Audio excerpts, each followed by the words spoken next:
Welcome back to Out of This World, all my YouTube besties. I'm back with Paul Hall, our resident expert Disney deep dive partner. How are you today?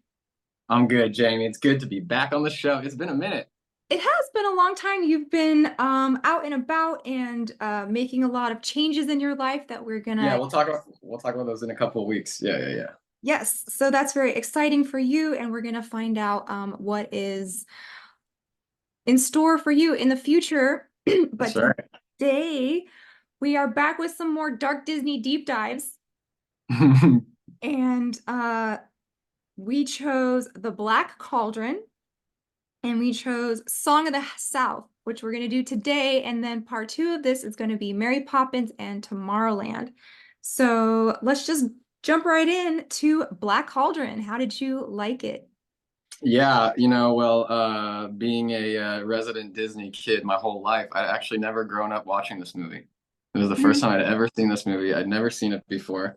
So it was a real treat because I've kind of, a lot of my sort of Disney interest has sort of waned a bit. So it's kind of interesting that as I've kind of cooled down from being as interested in this stuff to get to watch a Disney movie I'd never seen before with sort of fresh eyes was very exciting. So naturally, it was a demonic and very strange lowball Disney movie, but let's get into it. I'll let you get started.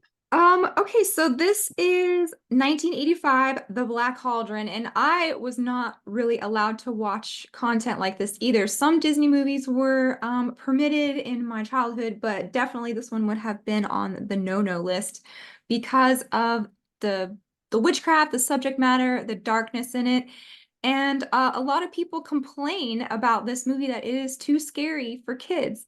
And I might be in that camp because the villain, the antagonist, is terrifying, right? He's He's like literally just named Horn King. I don't the think he has Horned a name. King. Yes, and he's a mix of like Skeletor and the Chernabog from Fantasia, which we talked about when we did he's our. also he's also kind of like I was thinking about this yesterday. He's in like the whole Disney cosmology. He's like an interesting culmination point. 'Cause you have the Chernabog, and then you have Maleficent.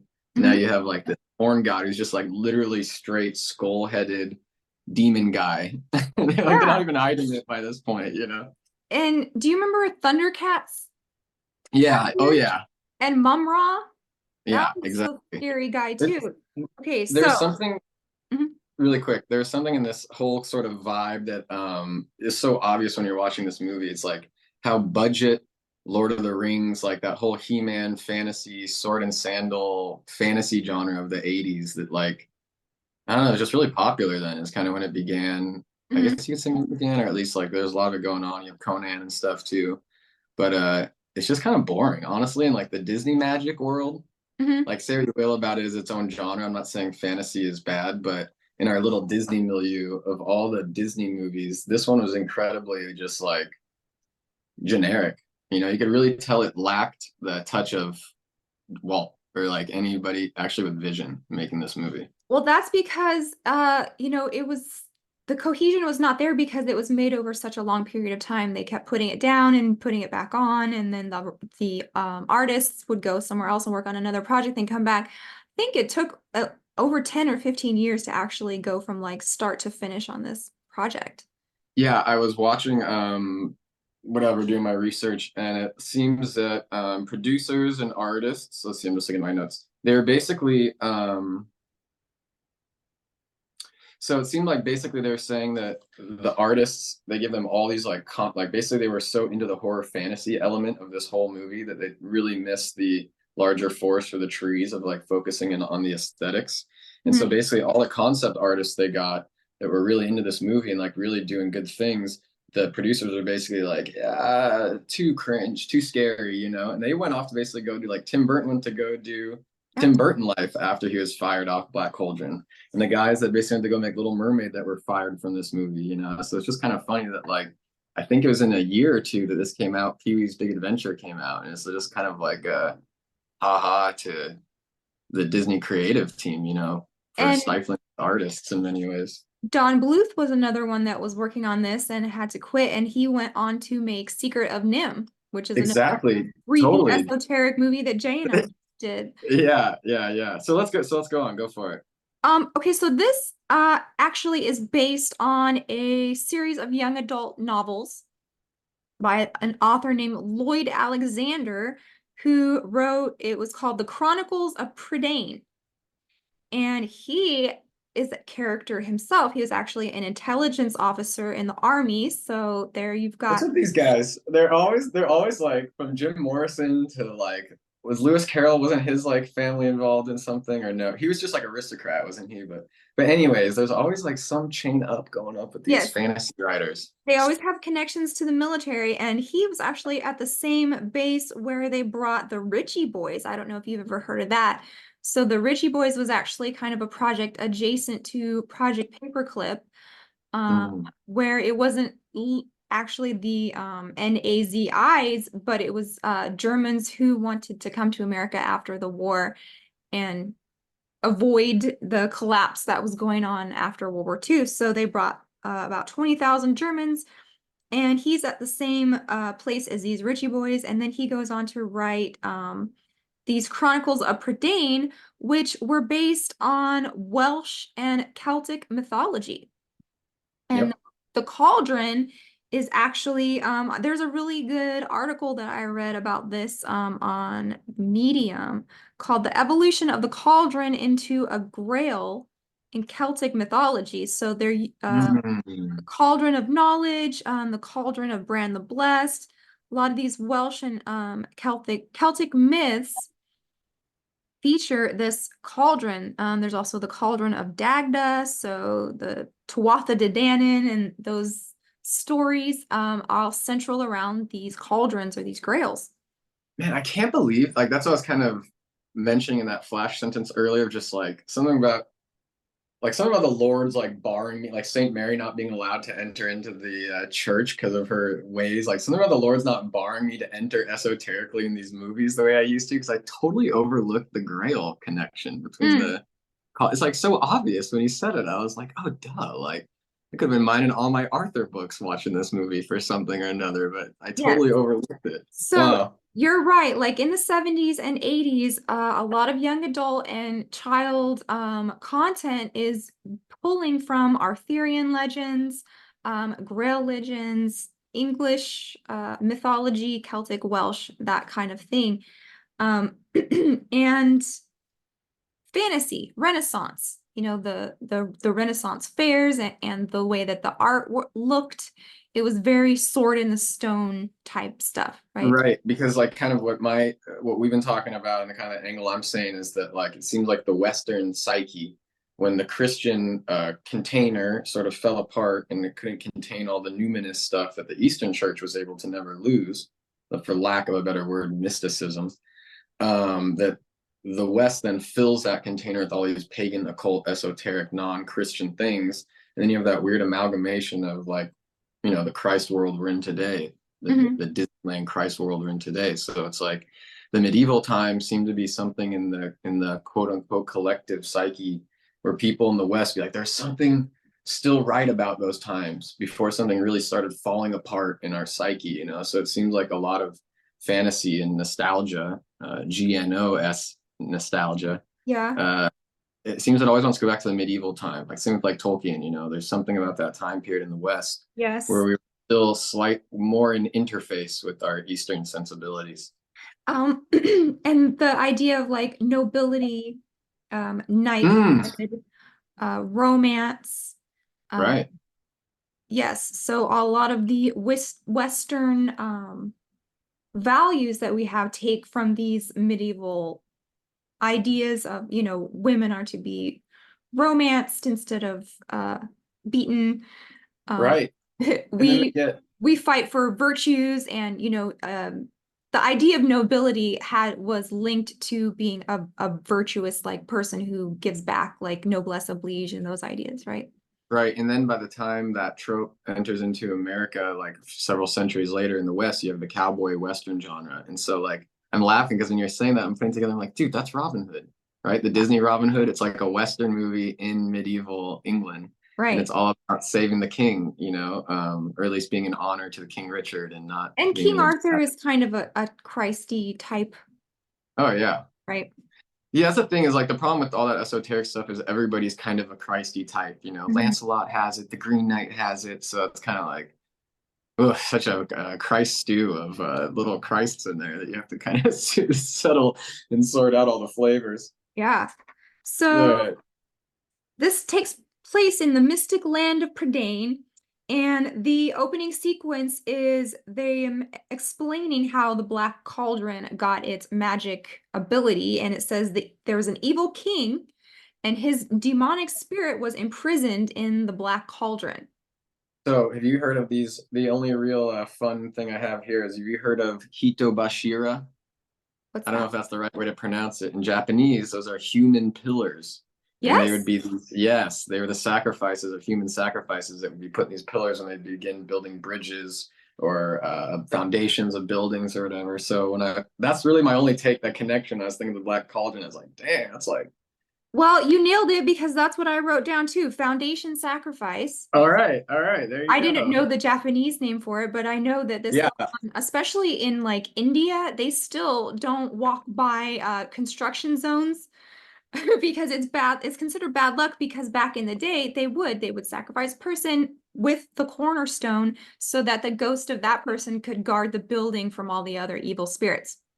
and that's so crazy too. It's just like how Christ will say, you know, I'm the cornerstone. And I know it's making a bit of a maybe perhaps a long reach, but when you think about back the way that, you know, we are no longer needed to offer sacrifices after Christ has sacrificed himself. So it's another one of those cool ways that Christ kind of inverts and fills those things that the pagan world did so upside down, you Mhm. know? Yeah. Exactly.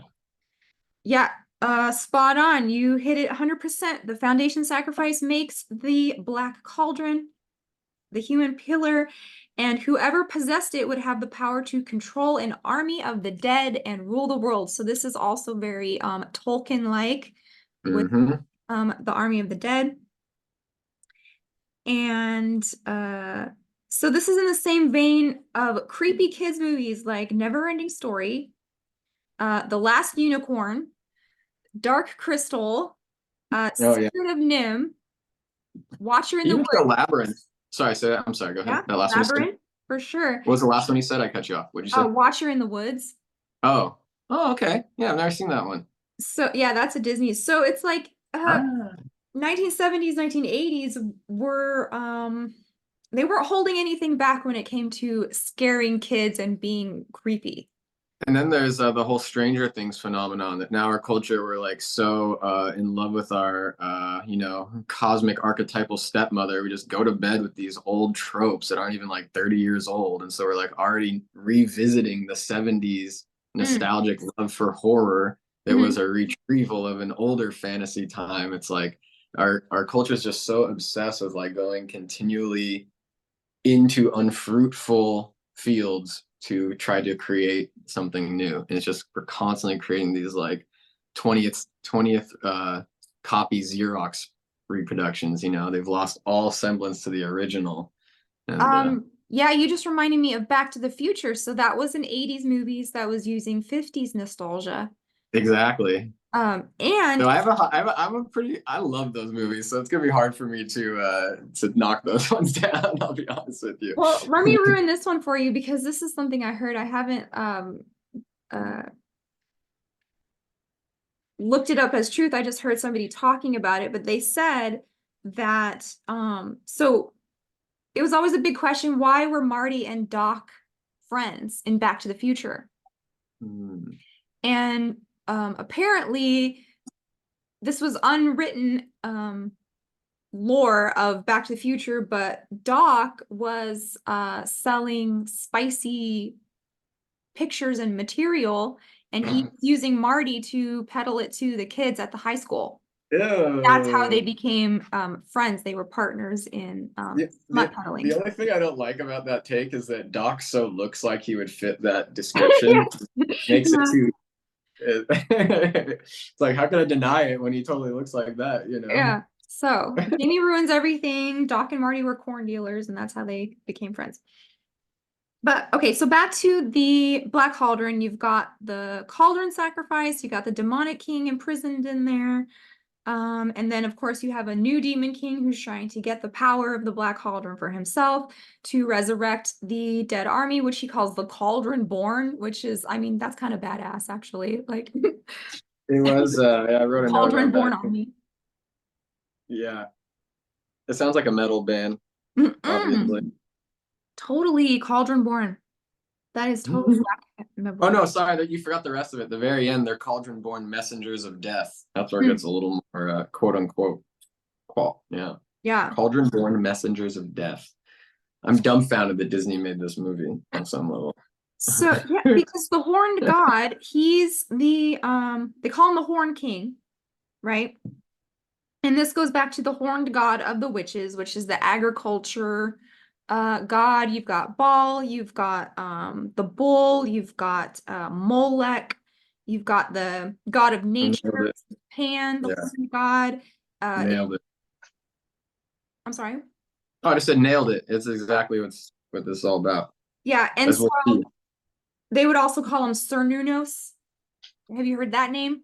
No. The horned god of the witches is Cernunnos, and Bacchus, Pan, all of these at all horned kings of black magic. Sir and madam. Cernunnos, like CER Oh, and okay. I thought um, so. I thought yeah. so. It'd be cool if his name is Sir. Oh Sir no. Nuno. It's like Sir CERN, like the Nubnos. particle collider. Yeah. Oh, let's go. Cernunnos. All right, let's move on. Dude, I know how I could get with this. So you just roll us through because Okay. we gotta get to our first scene still.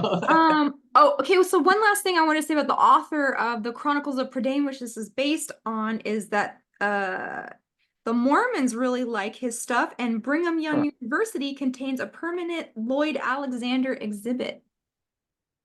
Not surprised that Gnostic, the Gnostics would have this sort of Gnostic fairy tale stuff. And for the record, I kind of use Gnostic very broadly for anybody listening who will want to argue that, like, sometimes Neoplatonism Platonic might be actually more fitting to a lot of Disney stuff because a lot of Disney stuff isn't entirely like death to the world in my Gnostic way. Some of Hmm. it's really the world's great and wonderful and just emanations, but by and large, for our purposes, it's all Gnostic, and Hmm. in America, Gnosticism is really like the religion. So yeah, not surprised these things start connecting. Well, the Horn King wants to be a god among men, so he's got that Pan Baphomet energy going on. And then you've got your protagonist, which is now I can't even remember their names because they're so hard to Dude, pronounce. Like, that's exactly, these are like my notes, honestly, more for this movie. Like for Black Cauldron, like you got to be the one to just kind of hit us with all the esoteric facts because most of my notes are like just lamenting at how bad of a Disney movie this is. Like the characters are unmemorable. The princess doesn't even get a spot in the Disney princess pantheon. well, Do you because no remember one her can name? remember her name. They can't pronounce. Yeah, Well, like they Eliwan. How do all I you- remember is budget Golem character, the like Exactly. he's like Misa, your dog guy, whoever he is, Yes, like he what was is the Gurgi. Yeah, Furby. No, Gurgi. Yeah, Yes, exactly. the Do Furby you remember? Gurgi is the dollar store Gollum Jar Jar Binks character. Yeah, the Jar Jar dude. Yeah. Anyways, like this movie it just made Okay. me cry how bad it was. Go on. Okay, so we're getting ahead. Okay, so we've got the boy, the Yeah, he's the prodigal pig keeper. mhm. He's not happy with his station in life, and he lives with an old coot, and he keeps this psychic pig that is the only one that knows where the Black Cauldron is. Yeah, so this was really funny because then it just so happened I'm sure, do you guys see the new Dune movie? I'm sure you did. Yeah. So we have our pig drinking the worm juice in this movie as well, basically, right? Because he's drinking that. Basically, he drinks the worm magic water, and then he like inhales it. And he gets exhales, and he gets all these like hepped up, and he has the vision. And then like Hmm. they're like, "Oh, we gotta go take the ring and go, or take our pig and go on our magic journey." It Hmm. was so crazy because the day that I watched this, based off our reading calendar for the week, it was this Proverbs 9:18, right? And I have the Septuagint one, which has more verses added on to this Proverbs reading that I never would have known had I not been reading Septuagint. But listen to this. This is Proverbs 9:18 in the Septuagint. Uh, Oh, I'll just read the whole thing. So he does not know that the shades perish with her, and that he meets up with a springboard of Hades. On the contrary, run away. Do not linger in the place. Neither fix your eye upon her. For here we go. For so you will cross strange water and pass through strange river. However, abstain from strange water and do not drink from a strange well. And I was like, wow, that was on the same day that I watched this movie. And we have our pig drinking a strange water right off the get-go. First scene in this movie. Oh, weird. My proverbs are telling me not to drink strange water, which actually is a sexual euphemism. Right. I was gonna say, isn't that a warning about like having too many girlfriends and Yeah, yeah. Oh no, I'm definitely doing a poetic reach there, but still, I just thought it was funny that literally I'm reading about strange water on the same day I'm watching this strange water pig. So I yes. was having a synchronicity. So the boy is the pig keeper, and the pig is this like oracular, psychic thing. And as soon as she puts her little head in the water, she can see visions of where the cauldron is. Crazy. And so, like any other movie, you've got two opposing sides after the same power, right? Because the power of the cauldron will make him a god by resurrecting the undead army. It's just like archetypal yawn fest. It's just like the classic like Manichaean dualistic powers of evil and good, and Yes. yeah, it's just getting so bored with this stuff, guys. Hollywood. So the boy and the pig go on this journey, and along the way they meet, like you said, Gurgi, the Gollum, Jar Jar, uh, Yeah, Dobby. He's yeah, also, he's budget Dobby. yeah.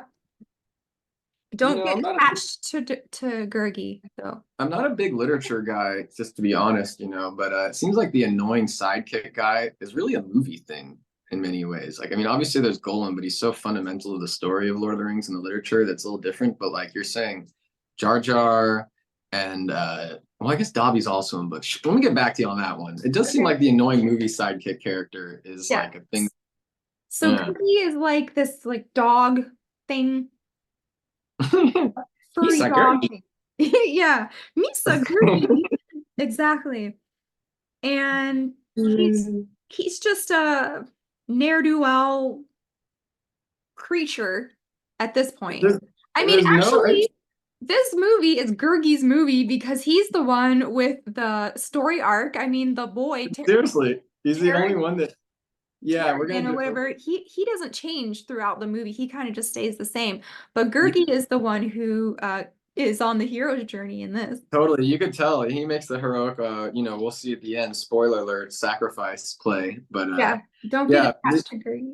my only I mean, honestly, like I know I keep saying this, but like, we'll keep going. But my main thing my only real strong takeaway of this movie was like everywhere we turn, we see that sort of like classic atheistic mysticism. Like, for instance, Gurgi. Basically, Mhm. you see the way that we see this like evolutionary type of thinking at play, where basically we just have this sentient animal thing, like a priori, like having an ethical dilemma whether he should like be their friend or go on the journey. And so like somehow, we're just meant to buy that like animals have moralistic, ethical thoughts and can make judgments into the future. Mhm. And then immediately in the next sentence, he's like, "Oh, my master, I'm so sorry." And you're like, no, now he has all this ethical like conscience and like a lifetime worth of like decision making under his belt where he can realize that he like has this ability to project his guilt onto somebody. And it's just like what I'm trying to say is these movies just like totally throw through the guise of a cute character Mhm. such weird theology at you that when you actually sit and try to think about how things like this would work, sort of so to speak mechanically in the mystical world, you're like, what kind of magic runs this universe, dude?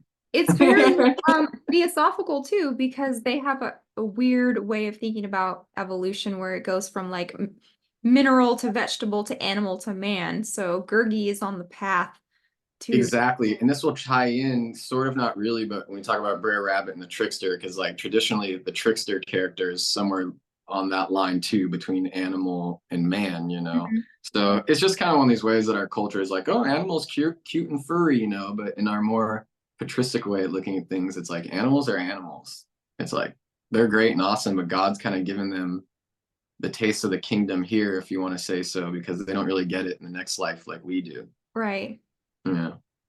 They don't have a lot of existential crisis like we do. Right, but Gurgi does, so it's Yeah. like So, Gurgi Dobby, Gurgi Dobby. so they're on their quest, and the dragons come and steal the pig, the psychic oracle pig, and take her to, basically Mount Doom. Right, Right. exactly. It's all budget. This whole thing's so a dollar store. And they run into, he runs into a bard. Remember? I can't remember his name. Mhm. I don't even have. I don't remember anybody's name in this Oh, movie. okay. But this was, oh, Floodwig, Flurgerbert. Flurgerders. I Flurgerbert. even had the subtitles on, and it's all flurried. What is this name? I'm telling you, dude, Walt would be rolling in his grave making this movie. Okay, He the boy's really name is Taryn. That's not so bad. Um, the bard's name is Flutterbard. Fluterflam. would. Fluterflam. Okay. And the princess, what's her name? Who knows? Eloise? I see. They dropped the ball on this one. Elanwi. I don't know. They had no vision making this movie. They But don't now, even know the character names. now we're at the point where they go to the tavern, and there's this like fat gypsy woman dancing. Okay, yeah. We're What? gonna talk about this. I'm hoping we're gonna talk about this because we also get her sort of again later in that fat witch, the bosomy witch. I know. And I How was many times are they going to put things between the boobs? like, right? And I like know. the Like, gypsy woman's twerking on the table in front of all the drunk guys at the tavern. look, I'm a fallen man. I'm glad I never watched this movie as a child. Who knows what it would have done to me? Ew.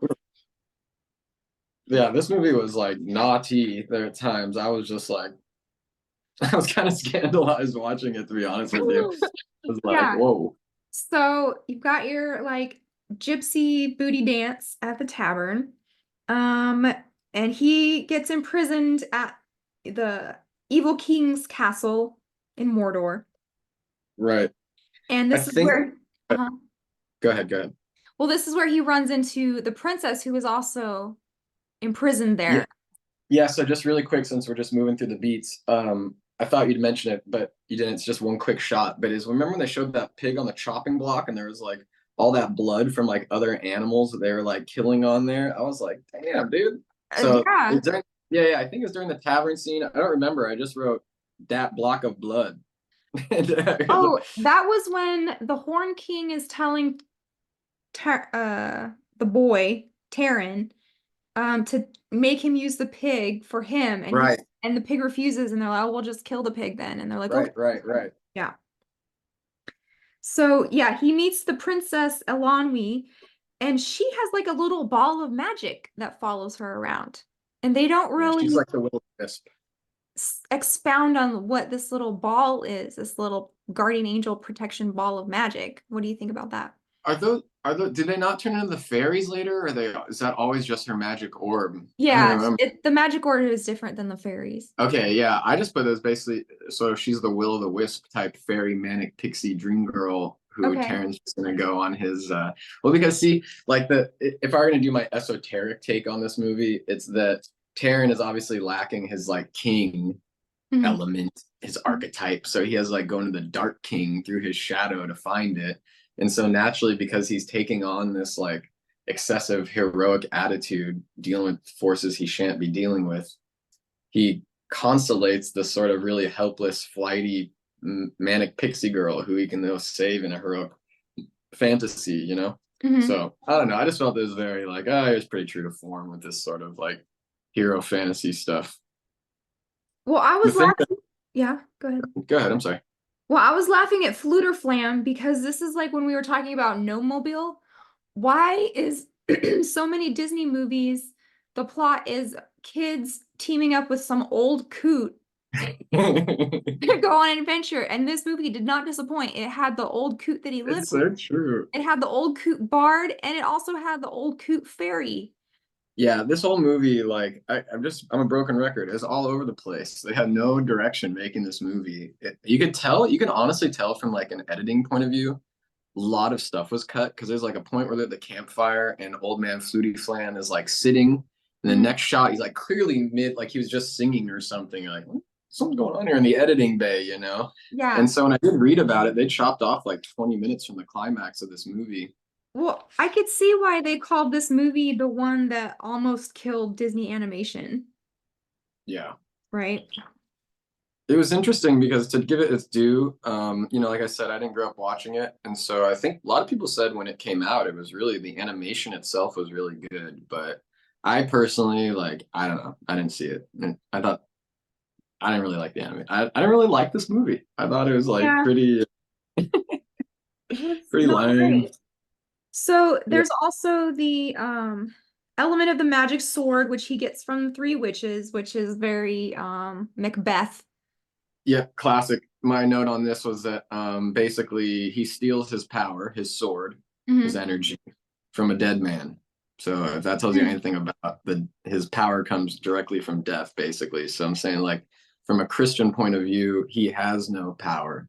His new dark power is basically his sword is dependent on dark power and death in order for him to even claim it, like Mm. literally by him stealing it from a dead corpse. Hmm. Where basically, you know, from a Christian point of view, we don't have magic swords, period. So it's kind of like that's again just the way the magic of these movies like plays into a very non-Christian magic world that I'm always hard pressed to find like a hippie new age fantasy person who can explain to me how demons, magic, things like this exist in a world is just sort of like rickshawed magic, natural magic stuff. You know Hmm. what I mean? There's a real hierarchy of where created and uncreated power comes from. Mm. So you get little these fantasies like, oh, I get magic sword. I'm suddenly a magic hero, you know? And it's just like, this is exactly the type of like demon magic propaganda that excites kids and families and people say outside the church to like sort of believe in Uh, to believe in all that cool quote unquote magic stuff we do. I know we don't believe in magic, but you know what I mean? It's like they're trying to yeah. get all the good stuff about the spiritual world without any real cross. And the princess is followed around by a magic ball, a familiar spirit, basically, right? Oh yeah. And this reminded me of some books that I read a long time ago before I became Orthodox. I really, really loved them. They were called The Ringing Cedars. Never And heard of him. it was about this guy who claimed that he found this lady living in the taiga in Russia. And she was like a natural human that didn't need um, housing or job, or she didn't worry about food. She just like ate in the forest and all the animals were her friend, and she just like lived like a very natural life. But they kept getting weirder and weirder the more you read them. And Hmm. on the cover of one of the books, there's this ball that she calls an angel, and it looks like that ball from Black Cauldron. I wish I had the Mm. book here with me right now. I'd show you, but yeah, look at You this. do it next show just Huh? for you can just reference it in the next show just to bring it back. You just show me. Oh yeah, okay. So if you want to know what I'm talking about, it's like the Ringing Cedars and it's called like the Anastasia books. But yeah, so she is in communication with this ball of energy that's also like an angel, and it was very similar to the princess and her magic ball in Black Cauldron. Yeah, it's like the platonic sphere of perfection on some level or something Mhm. too. You know? Or like a Yeah, Metatron angel or some weird thing. yeah, yeah. You Yeah. know, I confess, when I was like on my journey coming through all this stuff, it's easy to be hung up on the sphere being this picture and icon of something transcendent and perfect, you know, because there's I think a certain point in the pride of us before we come into the church where we're still unwilling to see the transcendent as a human, or Hmm. at least that's not revealed to us yet that the transcendent is a human person. So the idea of a sphere, the perfect sphere, admitting light, it makes a lot of sense, you know, why people invest spiritual symbolism to it. Here we are. I pulled it up on here. Can you see that? Oh, look at that. So that's very much like, Anastasia. Anastasia. yeah, She's the resurrection. right. And Because you know, Anastasia or Anastasia, you know, is a resurrection in the Greek. I know that's my name. Oh That's yeah, that's your name, Doi. not her. It was Anastasia The- from yeah, yeah, for the record. Deliverer from Spells and Potions. That's mine. That's right. That's right. So that's why I'm the Defense Very Against the Dark impressed. Arts teacher, right? That's right. Seen And Anastasia. Very. speaking of All dark right. arts, this movie is full of that. Gurgi is kind of abused. They go through I mean, he's unwanted, right? He's like the character that you just want to like kick. Get out of here, Gurgi. Yeah, that's exactly what I'm saying. It's like on there, this movie is really bad from a like if you write movies, don't watch this movie or watch it. It could give you really good advice on how not What to write not to do. movies. Yeah, because you have no investment in any of these characters. Like I really don't know why I should like anybody in this movie. Hmm. Horn King, I hate to say it, I'm not going to be that guy because I don't want to do that stupid hot take. But he's the only guy that has a motivation in this movie next to her. They're Actually, like, you know who I did like? Creeper. I was just gonna say that he's one for the like, right here. I got my notes on Creeper. He was Yeah. a good Disney villain sidekick. Yeah, They should have done Sidekick more. Creeper. He was the perfect Yeah, little sycophant, like he really was. worshiping the Horn King, doing his bidding. And Yeah, then he was glad when the Horn King was overthrown because he was free now. But yeah, I want a plush creeper. That'd be funny. you get a Funko Creeper. Exactly. So somehow they go through a portal to the fairy world. That's always the answer in this movie. Somehow something happens. Right. And then we don't know how or why, but yes, they are in the fairy world. And this is another, in my opinion, like a metaphor for dissociation or the spirit world, or the Nice. psychedelic world. Yeah, I thought about that one. I didn't think about dissociation with it though. It's totally true because there's all the pixies, right? There's so many of them once you get down there that Mhm. like the sort of you could say the spiritual energy is all dispersed into all these different lights. Like that's the problem with created light, or even let's say when we experience God's light through our dim nooses, is that it's always refracted in many different lights and colors, you know, or the true light is so pure and one, Mhm. where the light of Satan, frankly put, is this sort of dispersed, multicolored, Mm. multi-sourced light that can come from anywhere all at Mhm. once. Mm. Interesting. A lot of mind control books talk about the altars sometimes can be identified as fairies.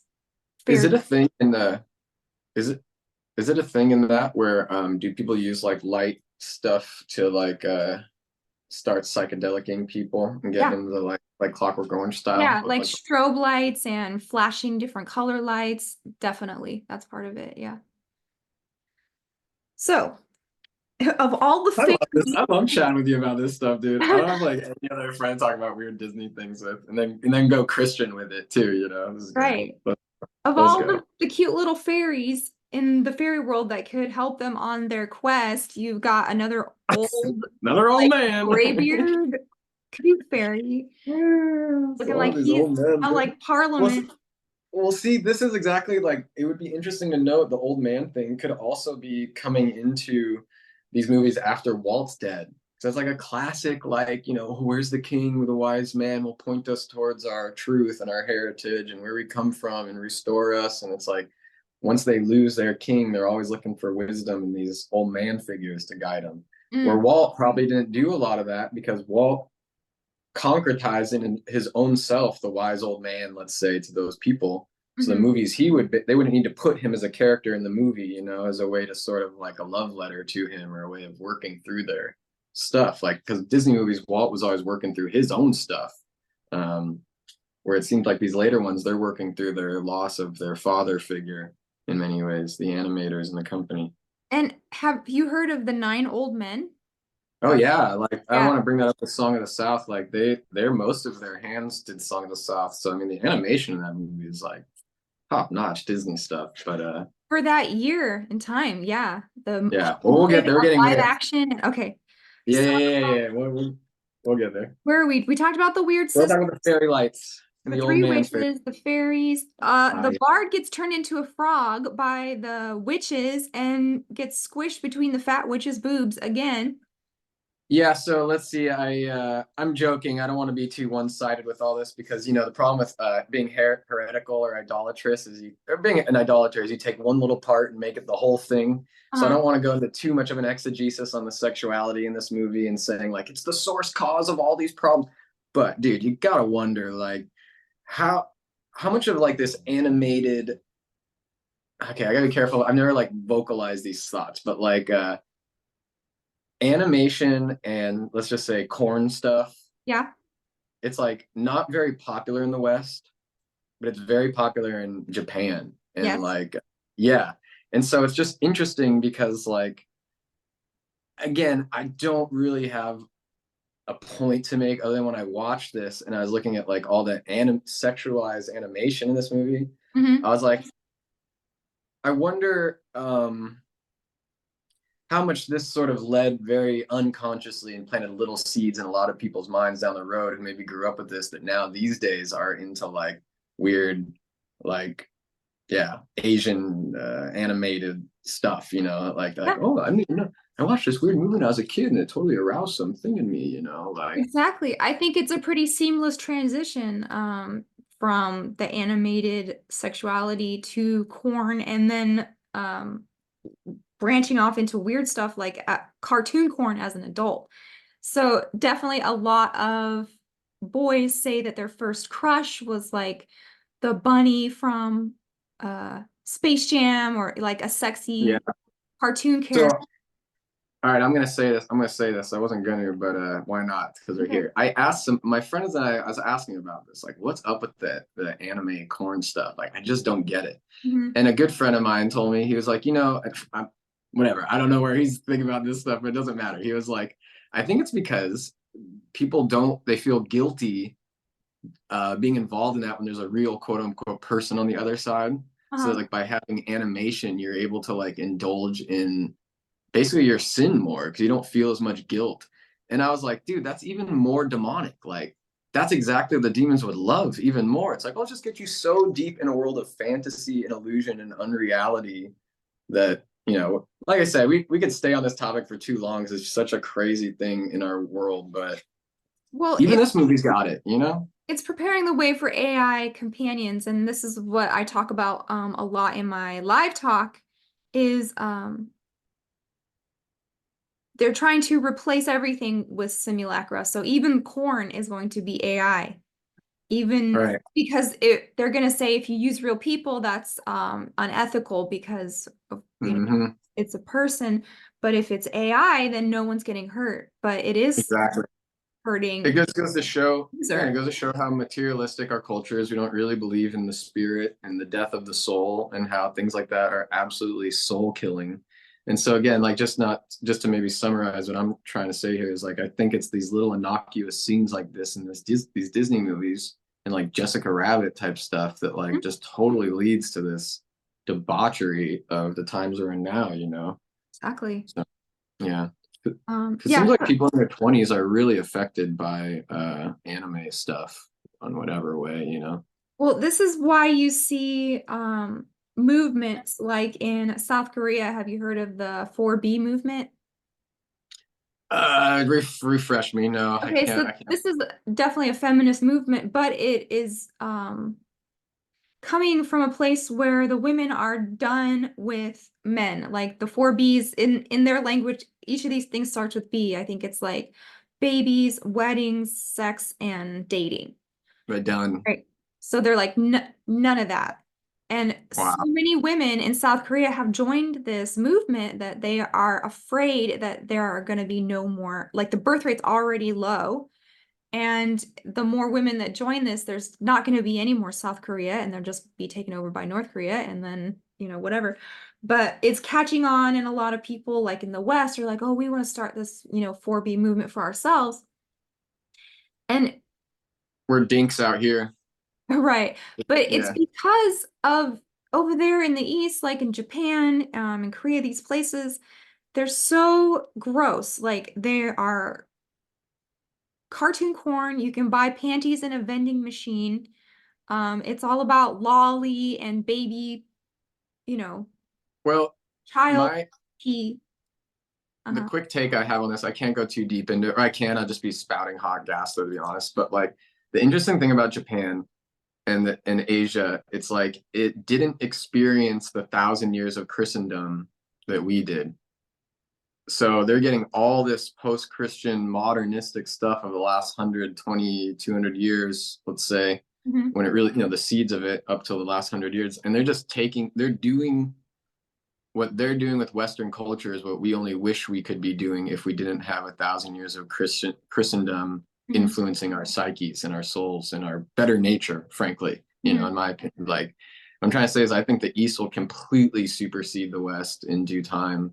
And hopefully not in our lifetime, but I won't be surprised because they get to leapfrog over thousands of years of sort of moral and technological developments that we went through, and they Hmm. just get to take it all as is and build upon that. Yeah. So So, I think it's so weird over there, and I can't understand anything that's going on because I literally don't have the sort of phronema, quote unquote, to understand. so Asian women are like, if you want to have cartoon pillows and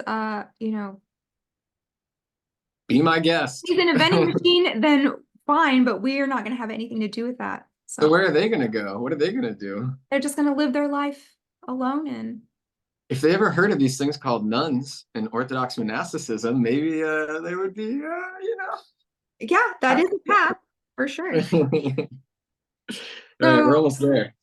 the bard, what was his name? Flim Flam? No, We're called Flitter anything. Flam. He gets turned into a frog by the old witches. And it looks exactly. Have you noticed these old movies recycle characters? Like I noticed in Song of the South, the rabbit looked like Thumper from Bambi, and the Yeah, frog in Black Cauldron looks like the Frog Prince. yeah, it's interesting too because there's that whole thing where they literally reused a lot of old animation cells too from like old Disney movies, like in Robin Hood. It's like the same dance sequence as in Cinderella or something too. Uh-huh. And just for the record, it is people say it's cheap, but it's probably hard to draw that. Like, have you ever drawn like a flip book when you were a kid? Of like, Mhm. yeah, they're hard to do. So even Mhm. if you're like literally redoing old animation, I can't imagine it'd be that easy. Yeah. So at the climax, they figure out that the cauldron, well, it's activated by the Horn King, and to shut it down or squash the magic of the cauldron, it requires a living sacrifice again. Hmm. And guess who is going to be sacrificed? It's a Gorgie. Oh, now I'm doing Italian. He's a Gorgie. He's gonna be So little sacrificed. Gurgi, he's like, Gorgie. well, the hero boy Taryn was gonna jump in, but Gurgi's like, no, you have friends, and I have no friends, and I'm worthless. I'm just a piece of Dude, crap, that, Gurgi, so I'm gonna jump in the cauldron. like, this is exactly the nihilistic, weird, like, love is love nihilism stuff that's like, I don't have any friends, but I want to be your friend, so I'll literally martyr myself so that you'll like me after I'm dead. Yeah. And it's like, dude, I mean, yeah, I'm refraining from just going in a long word salad because I gotta save time for Song of the South. But this movie, in a word, is filled with strange, like nihilistic mysticism. It's Mhm. like the sacrifice of love. It's like the interesting with these movies is they always like Pig Boy, prodigal Taryn, Pig Boy. Uh-huh. He chooses resurrection, Gurgi's return instead of the cauldron. So like obviously he is choosing love, he's choosing the right thing, but it's never like the love of the cross. And I understand these movies aren't just going to like throw a cross in the third act and put Jesus on there, but it's exactly like where the first few century Christians had to deal with the paganism of their times. Like we don't deal with people like doing blood sacrifices in the street. I mean, ours are. Well, I'm not gonna comment on that. But anyways, we as Christians are involved in a very different type of spiritual warfare. Where I literally think it's like watching movies like this and trying to see how stuff like this is close but not quite enough. And that's always like the problem with the demonic is it's always a little bit of truth peppered in there, like Mhm. just enough to keep you excited, just enough to keep you inspired, just enough to kind of like have enough wisdom for 8 hours, but you always need to get another up on it. And so this whole movie is just filled with like, yeah, just do it your own fantasy, love everybody, resurrect. We're not going to explain how or why any of this stuff works. Right. And then Uh, the pig, Henwen, um, that was actually a character of Celtic and Welsh mythology also. And like if I remember correctly, like the pig in the old tales gives birth to a black cat that kills King Arthur. hmm. There are a lot of stories with that, so I can't say one way or another. I don't know. Never Yeah. heard that. So yeah, at Yeah, the end, they stop the Cauldron-born army from arising because Gurgi jumps in the cauldron and sacrifices himself because he has low self-esteem. but that's exactly it. See, he's doing this to appease dark magic because in the movie, dark magic is the force that's running the show, and so Hmm. in order to stop it, basically, just fight fire with oil. Gurgi is like, oh, I'm gonna sacrifice myself, you know. Hmm. And so my note is that the black cauldron magic causes despondency in its participants that leads them to suicide. Yep, I mean, on exactly. some level, that's what happened to Gurgi, right? And It's like, if there is any ultimate victory for the demonic realm, it would be unaliving yourself. oh yeah, I'm sorry, I should That's have a said that. total Yeah, touchdown home run for them is if you. absolutely right. And so that's kind of like I rant when I was going on my rant a couple seconds ago. The crucial point with these movies that they really mess with is they show people making deals with the devil, just like our Max Devlin movie we watched, or any Mhm. sort of witch or Crossroads character. And in the end, they always beat them somehow, but they don't beat them without Christ. And I know that, like, again, I don't expect a Disney movie to throw the church in there in the last act.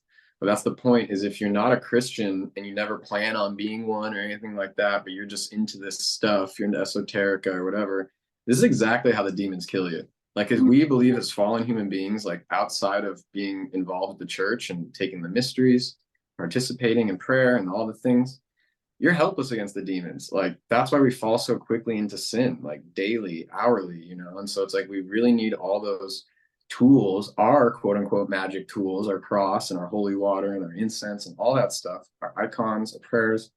Because otherwise, if you try to fight devils, you're just going to unalive yourself like Gurgi. Mhm. And the movie, as silly as it is, it paints absolutely clear in fantasy images what sin is like. King Horde death, you know, it's like that's the image of sin and how it works and trying to like gain power through this world and preying upon forces of the dead, try to use necromancy. And it's like, let's say less extreme. We're all trying to, outside the church, you're like, oh, my life's dead. How do I revive myself? What was I interested in when I was young and things were great? And, you know, maybe I need to get back to that. It's like, maybe I need to dye my hair again, or maybe I need to, like, you know, do something to capture my youth. And so there's all these ways that we use our dead old man in us, quote unquote, to try to revive ourselves. And it's just Mhm. all necromancy. Mhm. So And that's my take on dark magic or black cauldron. the Horn King definitely looks like, a depiction of the evil one. Yeah. And his death scene was really graphic. I mean, along the lines of like Indiana Jones or that type of like really Exactly. gross skin being peeled off and then the bones and disintegrating and the whole thing was. Would you let a 6-year-old watch this movie? Yeah, I mean, you know, these days they probably would. I mean, the things I see parents talking to their kids about and their age, I'm like kind of dumbfounded. But yeah, I think that was the scene that the edit, you know, I think it's Jeffrey Katzenberg. They were like, yeah, you can't do any of this, and so I think that a whole like even more intensive like messenger of death, cauldron born Mhm. scene. You know, it's interesting because when we're talking about unaliving, I'm just being poetic here, but you know, people are being born out of the cauldron while Gurgi's also unaliving himself because of the cauldron. So there's like this cauldron's like this interesting vector where some come in of it and some go out of it, you know, Mhm. with life, with no life. Um, One of my favorite scenes was the rats are pissed. Like, did you did you see that? They were really mad that the castle was like being defeated. Exploded. Right, Yeah, right. the rats are so mad. Okay, so then the witches are the ones who bring Gurgi back from the dead in exchange Right. for the cauldron. So, like you said, again, we are appealing to more powerful magics to defeat magic when Hmm. we should be appealing to Christianity. Well, yeah, and that's the like they say in that scene, basically I put that he trades his man sword for his mother's cauldron because you know he's engaging with the witches. So he has this phallic man sword, Mhm. and then he's exchanged it for his receptacle, for his feminine receptacle. And then the witches say he can have it, but he can't do anything with it, talking about his sword and his cauldron. And so it's just kind of funny that I was how, wondering if you, I didn't want to be too weird, but like, yeah, a sword is also like a magic wand, which is confirmed phallus in yeah, magic. I mean, we got to go there if we're talking about these movies, right? I mean, it's just par for the course because Right. sex magic is just so part of all of this in general, you know, in general with occult stuff. So, although this movie isn't going to do it, it even sneaks in those little frog bosom scenes, you I know? know. And so the cauldron would be the feminine principle, the grail, the cups Right. in the tarot, and then the sword would be the wand or the phallic or the solar principle. So you've got your Right. And the staff of solar, some lunar, male, kind. female. Yeah, it's all in there. And then remember the last thing they say, evil laugh goodbye. Remember, we always keep our bargain. So there you Mm, go. And the witches just can't get out of these situations. And right. like he says, without my sword, I'm nothing. So like I was saying earlier, the sword is sort of this like passion or this vice he has where he needs his new tool in order to feel any power. I Hmm. mean, it's like you want to say it's like an addiction. It's like an easy way to kind of. And he's a young man, so he's not he hasn't Oh wield yeah, it yet, right? So right, a right, very pubescent adolescent stage, like what they look like 12 or 13 maybe in this movie. right. And that's why she has her perfect fairy sphere next to her because when he sees her, he only sees this perfect soul girl that he can't see her because he's still in his like high tea pre-adult life, you Yeah. know. Well, I think that was pretty deep for Black Cauldron, yeah, 19. considering this movie really wasn't like I knew we'd be able to talk about it because there were so many surface level you know images and things, but yeah, I'm surprised we got as much out of it because it really wasn't that good of a movie. This reminded me when we were talking at the beginning about like fantasy of the 70s and 80s and the medieval Renaissance coming back into style. Actually, the Renaissance fairs, now Jay knows the details about Yeah, those were set up by super creeper pedo people. really. Like the actual Renaissance fair that, Oh yeah. and they would write young adult material and they were confirmed gross people. It's so crazy. Just like I was thinking about the last, we went to a quote unquote medieval fair. It wasn't Ren Fair, but I was just Mhm. thinking, like, man, it's so true. Just like what it really was an excuse for a bunch of adults. Actually, it's called the Fairy Fest. I'm conflating two now. This was the Fairy Fest, and it was literally like a thing for children at the town plaza, and Uh-huh. it just turned into like adult cosplay, Yes. like S magic Hmm. scene. Like it was almost like that in public. I was like, I thought I was in my naivety. It was a little not anytime recently. I was like still newly Christian.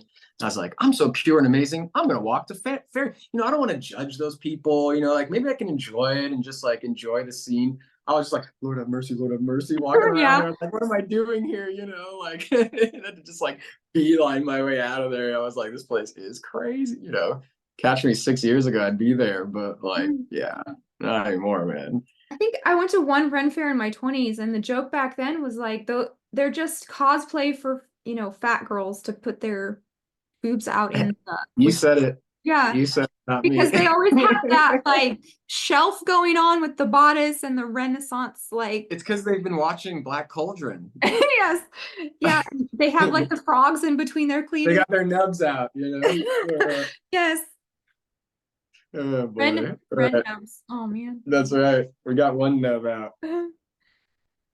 This Oh, is while we're transitioning, if anybody wants to look, this is the picture I made before of our magic verse prayer nice. difference. Is it blurry? Can we see it? No, I can see it. Yeah. All right, so we have our guy on our Mickey magician. He's just hollering out to whoever. Uh-huh. We don't even know what he's Of talking to. The course. force. He's Yeah. talking to the force, right? He says like, no, no, no, give me magic. Like, all right, we'll give it to you, bro. Yeah. where our old man monk, he's like, Lord have mercy on me. I'm a terrible sinner. I don't know. I can't ask you for anything because you've already given me everything I need to live. And the Lord's like, here's your present. Yeah. Do with it what you will, Yeah. because you have freedom and a choice. Where magic guy is stuck in his force orb with the force. He can't get out of it Mm-hmm. unless he has Jesus break him from prison. So I love that. yeah.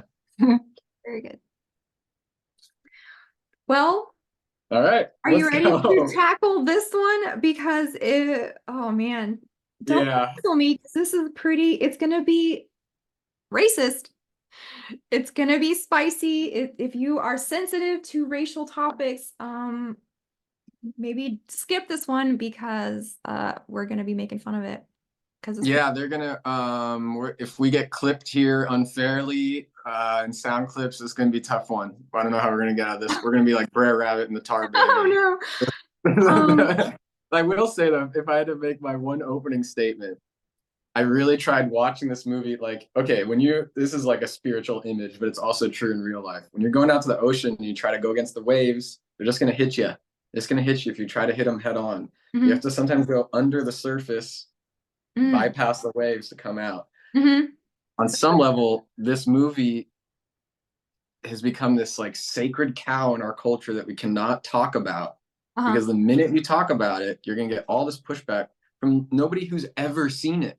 Right. Like, did you see this movie before watching this? Mm-mm. But I watched it a year ago when I was into it, but like, no, I haven't seen it. Didn't grow up with it. They haven't No. released it since '86. So it's like everybody has an opinion on a movie that nobody has ever seen. And Right. I'm just like, yo, I can't live like that because that's just how it begins to be indoctrinated and brainwashed, and you won't let yourself. I mean, you got to be careful because being an ex spiritualist, you can definitely, out of pride, walk into corners you shouldn't walk into, being unafraid of things. But on Mhm. another level, as Christians, Orthodox Christians, this movie is not sacred cow. We got to crack into this one because I'm not afraid of this movie by Well, any. if you're interested in it, you better rush to see it because it's going to be deleted from the history books because it is everything that they will hate. Everything Yeah, the woke left is going to hate. Not that it's a good movie, but yeah. So, 1946, Song of the South. The opening line is, "Your music weaves a magic spell." yep, Did you catch that? yep. I did. I Here we did. are, spell casting once again. Mhm. The On storyteller. with Disney and the storytelling and the imagineering of reality. That's So right. this actually is based on a book or some writings called Uncle Remus. I actually have them right here. Complete Tales, Uncle You have the Remus. complete tales of Remus. Oh I wow. do. Yes, it's pretty Okay, thick. Joel so Chandler Harris. this, what is the guy's name? Harris. Harris. Okay, so he was um a journalist in the Reconstruction era in the Civil War, which is when this movie takes place. Yes. So he went to live on a plantation and work on a plantation like during the Civil War and immediately after the slaves were freed, but they didn't really have any place to go because there was nothing, there was no place for them Because to go. life. Yeah, Yeah. yeah. And I talk a lot about slavery in my second book, and I was gonna grab that before we started, but maybe I'll just kind of wing it. But there's a lot to talk about when you talk about slavery.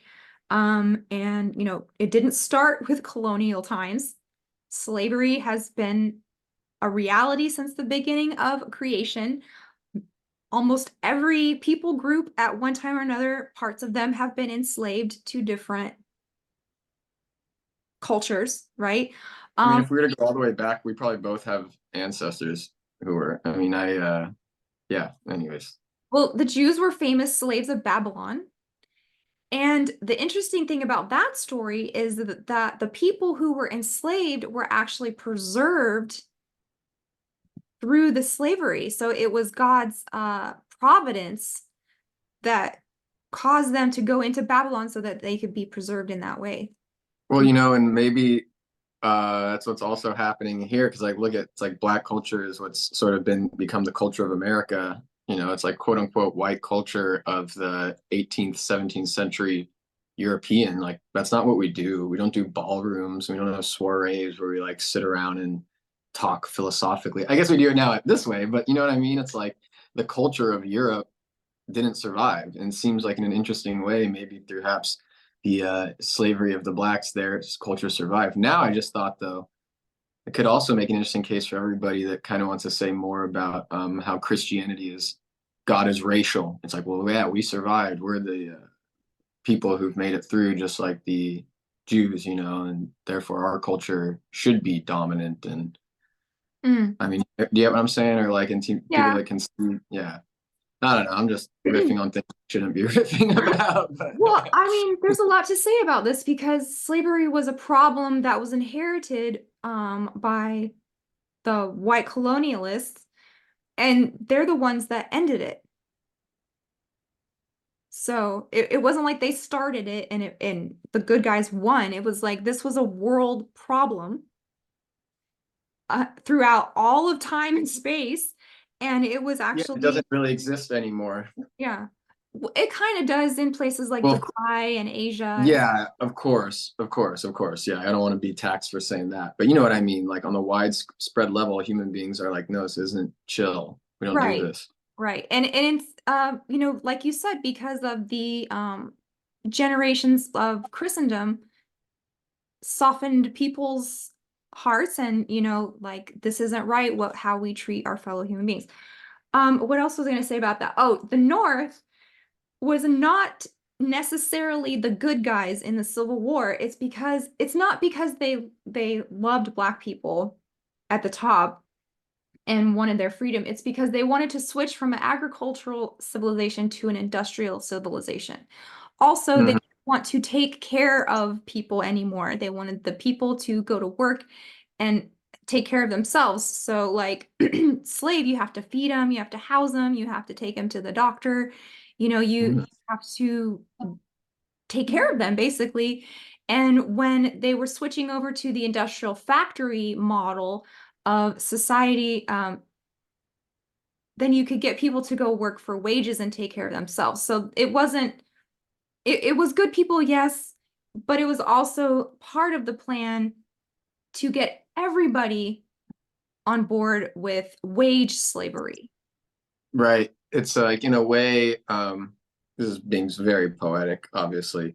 In a way, the trains and industrialism ended the Civil War, not because out of goodness, but because let's say more of a psyop purpose, Mhm.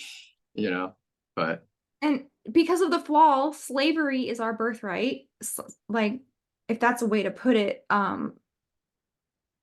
mentally. So that's what Christianity is like. It brings you out, it frees the slaves from their mental prison of sin and passions. So, yeah, I and mean, we're all enslaved to sin, you know, however you want to yes. say it. And it's like, yeah, yeah. So, So the writer of the Uncle Remus tales, Harris, he was like an abolitionist and he worked for the newspaper in Atlanta. So he was in the media there. And he took all of these tales of Briar Rabbit and he wrote them down. So this was really interesting to me because I had no idea how old Briar Rabbit was and like how pervasive it was. It was like an African folk tales. It's in India, it's in Asia, it's in Native American tales.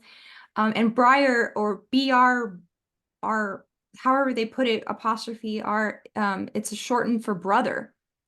oh, yes. Okay. So in the book I have that I showed you, all those say brother rabbit, brother rabbit, brother rabbit, Yeah. brother. And I was like, oh, I thought it was Brer, but And I'm so on your point, thinking, the trickster that goes back, and this is something like, yeah, I don't really care to do, like, I'll just kind of pin it and people can go look it up if they want, because I'm just kind of over this stuff. But Anansi, the mythology of Anansi was sort of this spider trickster god in Ghana and West Africa and other parts of Africa that basically is in many ways the sort of precedent archetype for the Brer Rabbit trickster. So when it came over to like Jamaica, then up through the Caribbean. That's kind of how the trickster spider evolves, and then the Brer Rabbit sort of gets mixed with the Native American folklore of America.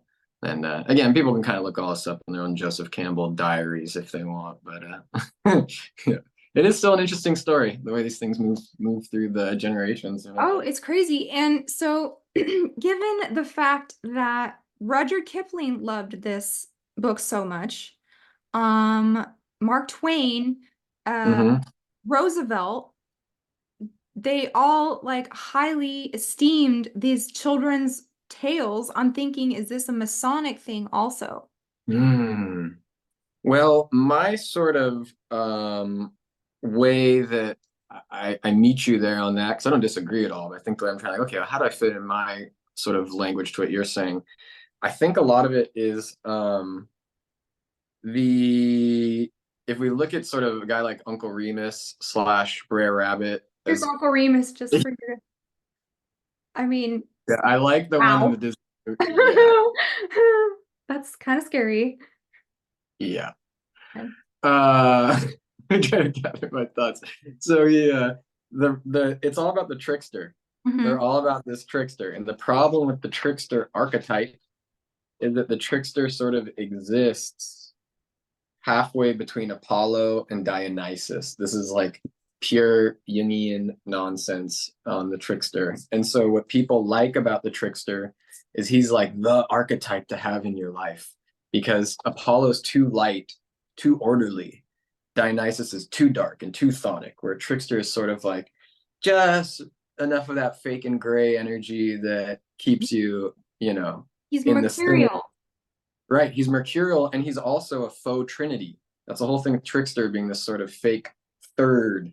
Like the Jungians are all about like it's like that Hegelian dialectic stupid thing of like you have your thing and then your other thing, and then Hmm. they in a cosmic yin yang make the third. And so it's like that's where you get the trickster and you get that alchemical birth of the sun and the moon child, all that kind of stuff. Like this is playing. So when you talk about the Masons, like, yeah, you kind of have to do 6 degrees of separation. I'll have to maybe put on my Uncle Remus tinfoil hat, Nice. Keep that on. and That's and we'll great. and so we once we realize what we're going on connecting our patterns here, maybe it isn't that far from the trickster to the Masons. Yeah, that's awesome. Tinfoil, what do you call Detective hat. it? All right. So, yeah, Uncle Remus is the star of this movie. He's the shaman. Yes, he's the magical Negro, they call them, right, in You pop culture, said it, not me. That's right? right. Well, there's a whole movie now called that. Really? A Yeah, movie called that? yeah, something like that. Oh, brother. Yeah, so he is that, definitely the Oracle. This Yeah, also, and John is the initiate, mhm, right? John is the initiate into his magical world. yes. Johnny, played by Bobby Driscoll. Now, I don't know if you know anything about him. Tell them. Yeah, I looked it up, but go ahead and tell our audience So here.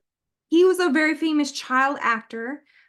Kenneth Anger has a chapter about him in Hollywood Babylon 2, Hmm. and he is pretty much like the first cautionary tale of like what happens when um capitulate a child to superstardom, and then when they age out, they have nothing left. Did So, he? Go ahead. Go ahead. You might answer my question. well, he became a movie star at 6. He became an Oscar winner at age 11. He has 30 film credits to his name with all of the top stars of Hollywood. And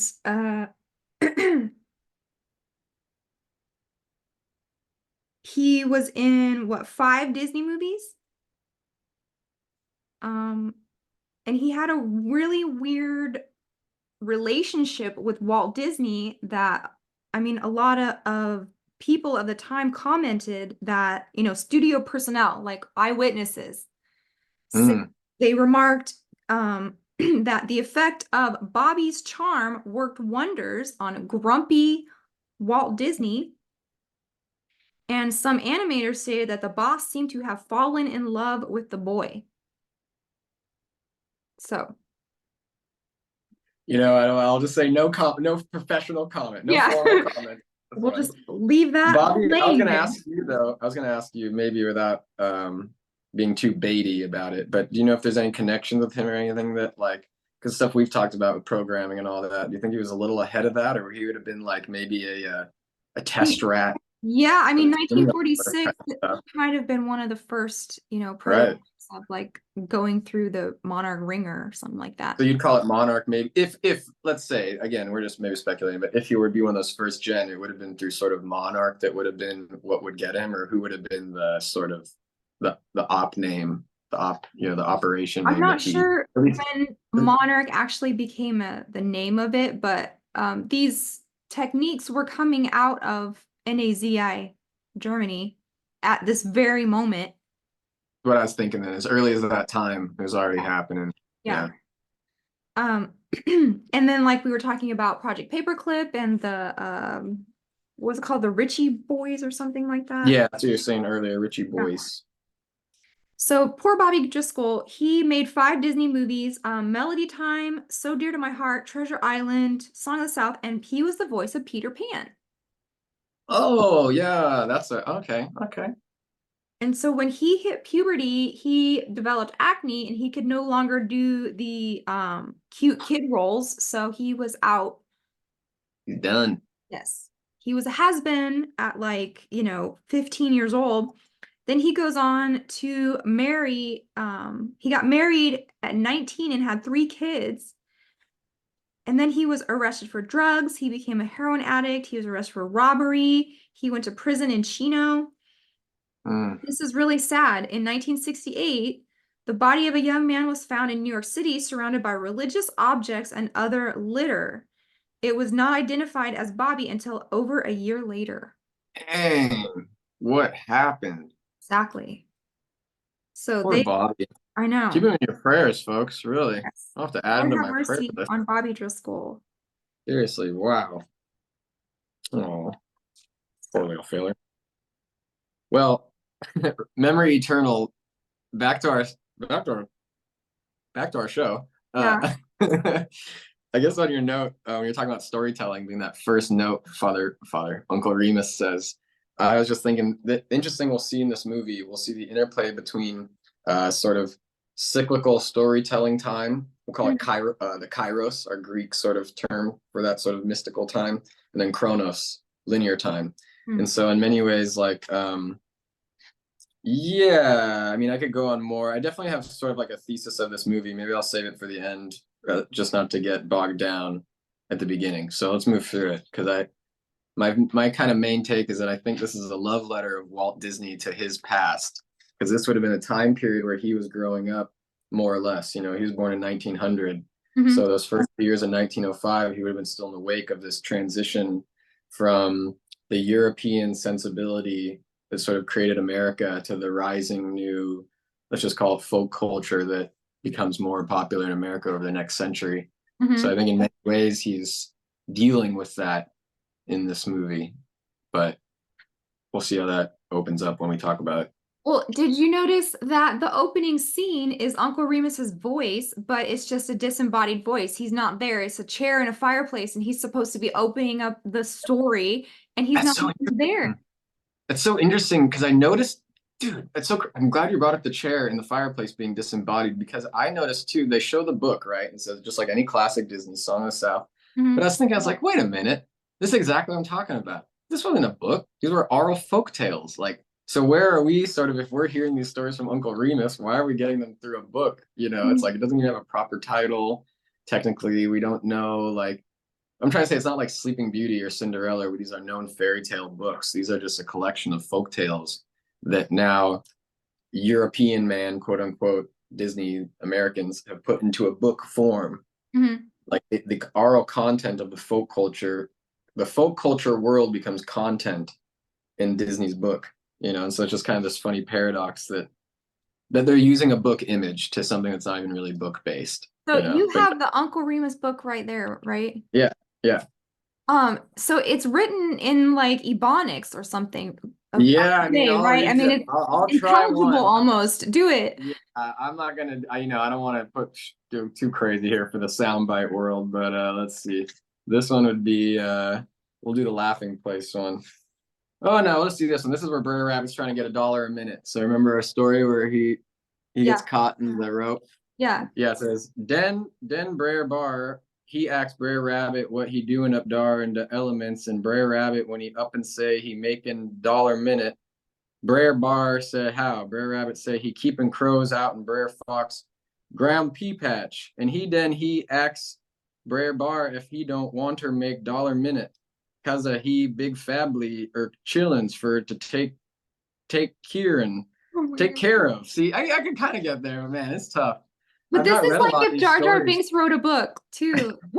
I've not read a lot of these because they're just hard to read. Like I wish they wrote them just in like English, so you could not have to try to read through the ebonic or the dialectic, whatever you want to call it. Well, Like, I wanted to talk about that because that is also in the book Roots.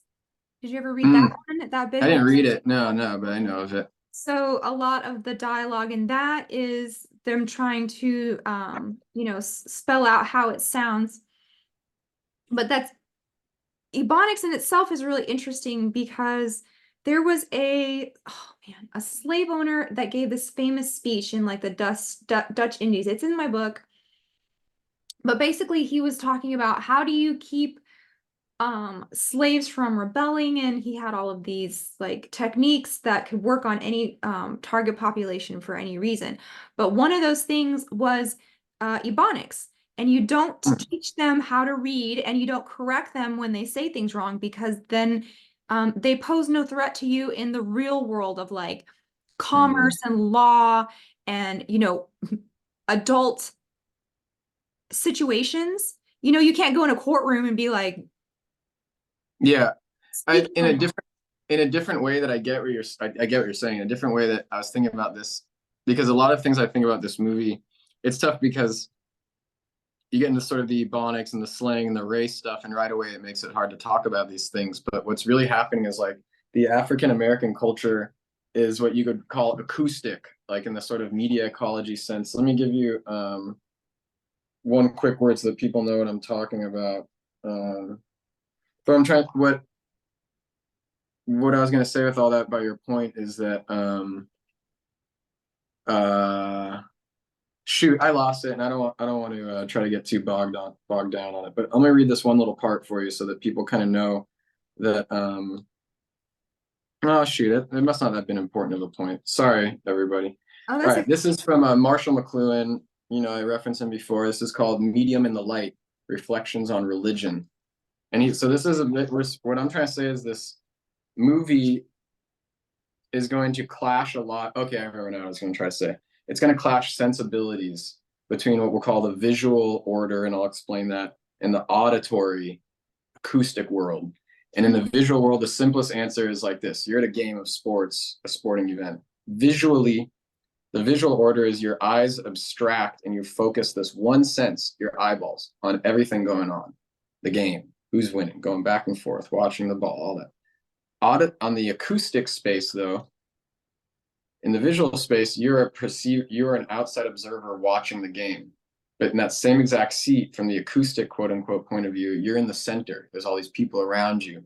There's sounds coming from ahead of you, from behind you. The ball game down there is just one other thing going on amidst all the other things. In the Mhm. world of sound, information comes out of nowhere and appears. You Mhm. close your eyes and there's sound.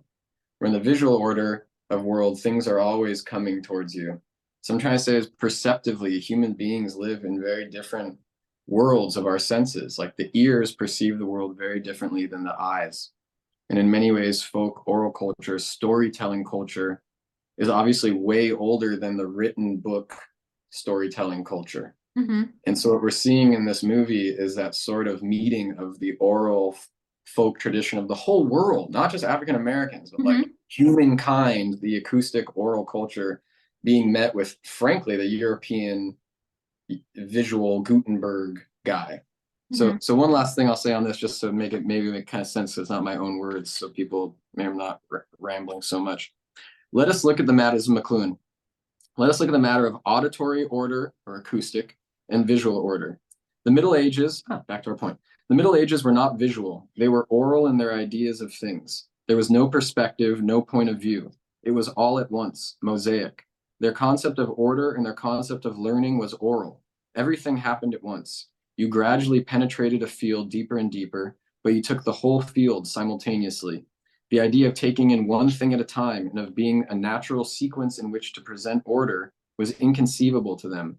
It would be like trying to present a primitive, a page of print, white guy got called people primitives, a page of print and explaining to him all those marks were words that he spoke every day and that somehow all these words followed each other in those lines. It would be pure fantasy. Show this same person a picture, a snapshot of himself, and it would take a while to explain to him the relation between those strange shapes on the card and himself. There is no upside down until you learn to read and write. Psychologists have at least shown us this. So basically, we're going into a Wonderland world, into Uncle Remus's shaman world. So we have our highly literate visual Johnny going into the upside down world and learning the cyclical folk tales. Let me last bit here.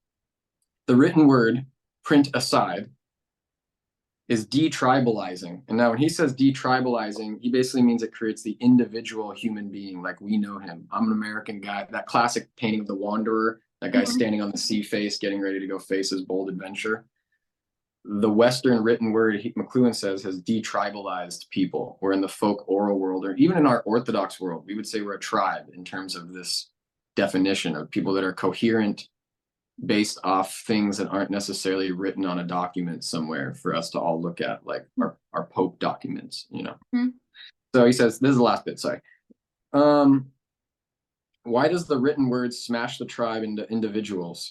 This happened in the Greco-Roman world. In fact, it was the Greco-Roman world. The lines of the famous roads that made empires were literally paper routes. When papyrus ended, they ended. Innes has documented this in the book Empire and Communication. Here we go. With written transportable communication, you can organize the remote outpost of organization in Spain, Africa, Greece, China, everywhere at the same time. But you cannot do this orally. Oral structure goes as far as you can hear, and that is the size of the village compound. And until this microphone comes along, and then everyone can hear everything all at once, and everywhere becomes the village. Is where you get the global village idea. So basically, like, the point is that there's this great transition from the visual world into the audible acoustic world of sensibilities. And I guess my kind of, without just making this the long rant on all of that hour, I think Walt Disney was as a person at that time period, and he really as an artist was understanding that we're going through this massive change from like a Christian, what I'm calling visual Gutenberg acoustic world into this more post-Christian acoustic folk-based fairy dreamtime spiritual world we're entering into.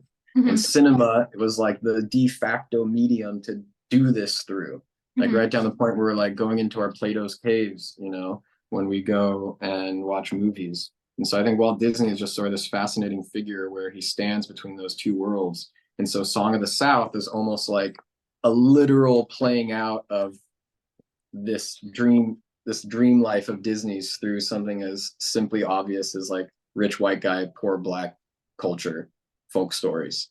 And so it's kind of like, I don't know, I just love the interface of these two environments in this movie and sort of how it creates this weird initiation of the boy into this oral shaman culture. Well, you just made an interesting contrast because Uncle Remus um, stands for the old ways of doing things, the oral way, and Johnny's father, who is a newspaper man, Newspaper guy. yeah, Right. he's using the written word, the Western white man way. Right. And it's weird how he's so similar to the actual author, Harris. I think the dad character was based on Harris, right? Because Yeah. he was an Atlanta newspaper guy, and they're riding in the carriage in the opening scene and talking about why we have to go to grandma's plantation and can't stay in the city because daddy wrote something that made people mad.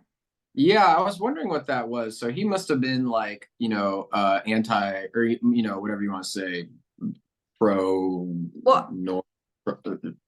Yeah, go ahead. Harris, the real life author, was a famous outspoken abolitionist.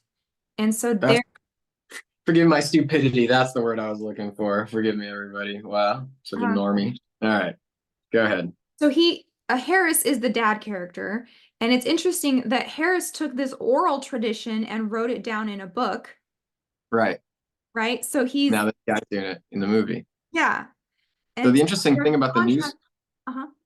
I was just gonna say again, it'd be like reaching too much, but it's just interesting that they even make him a newspaper character because the newspaper is another one of those fascinating technologies when you think like it's just pure the newspaper is more of an auditory acoustic phenomenon because you have all these disparate events. Something happens here, something's happening here, this. Nothing that unifies these things whatsoever, except for a dateline.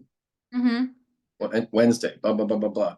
And so what we do is we look at these singular abstracted little characters, WEDNES, and we say, oh, because of the truth of this word Wednesday, everything now contained under the banner of Wednesday Mm-hmm. suddenly has truth to it.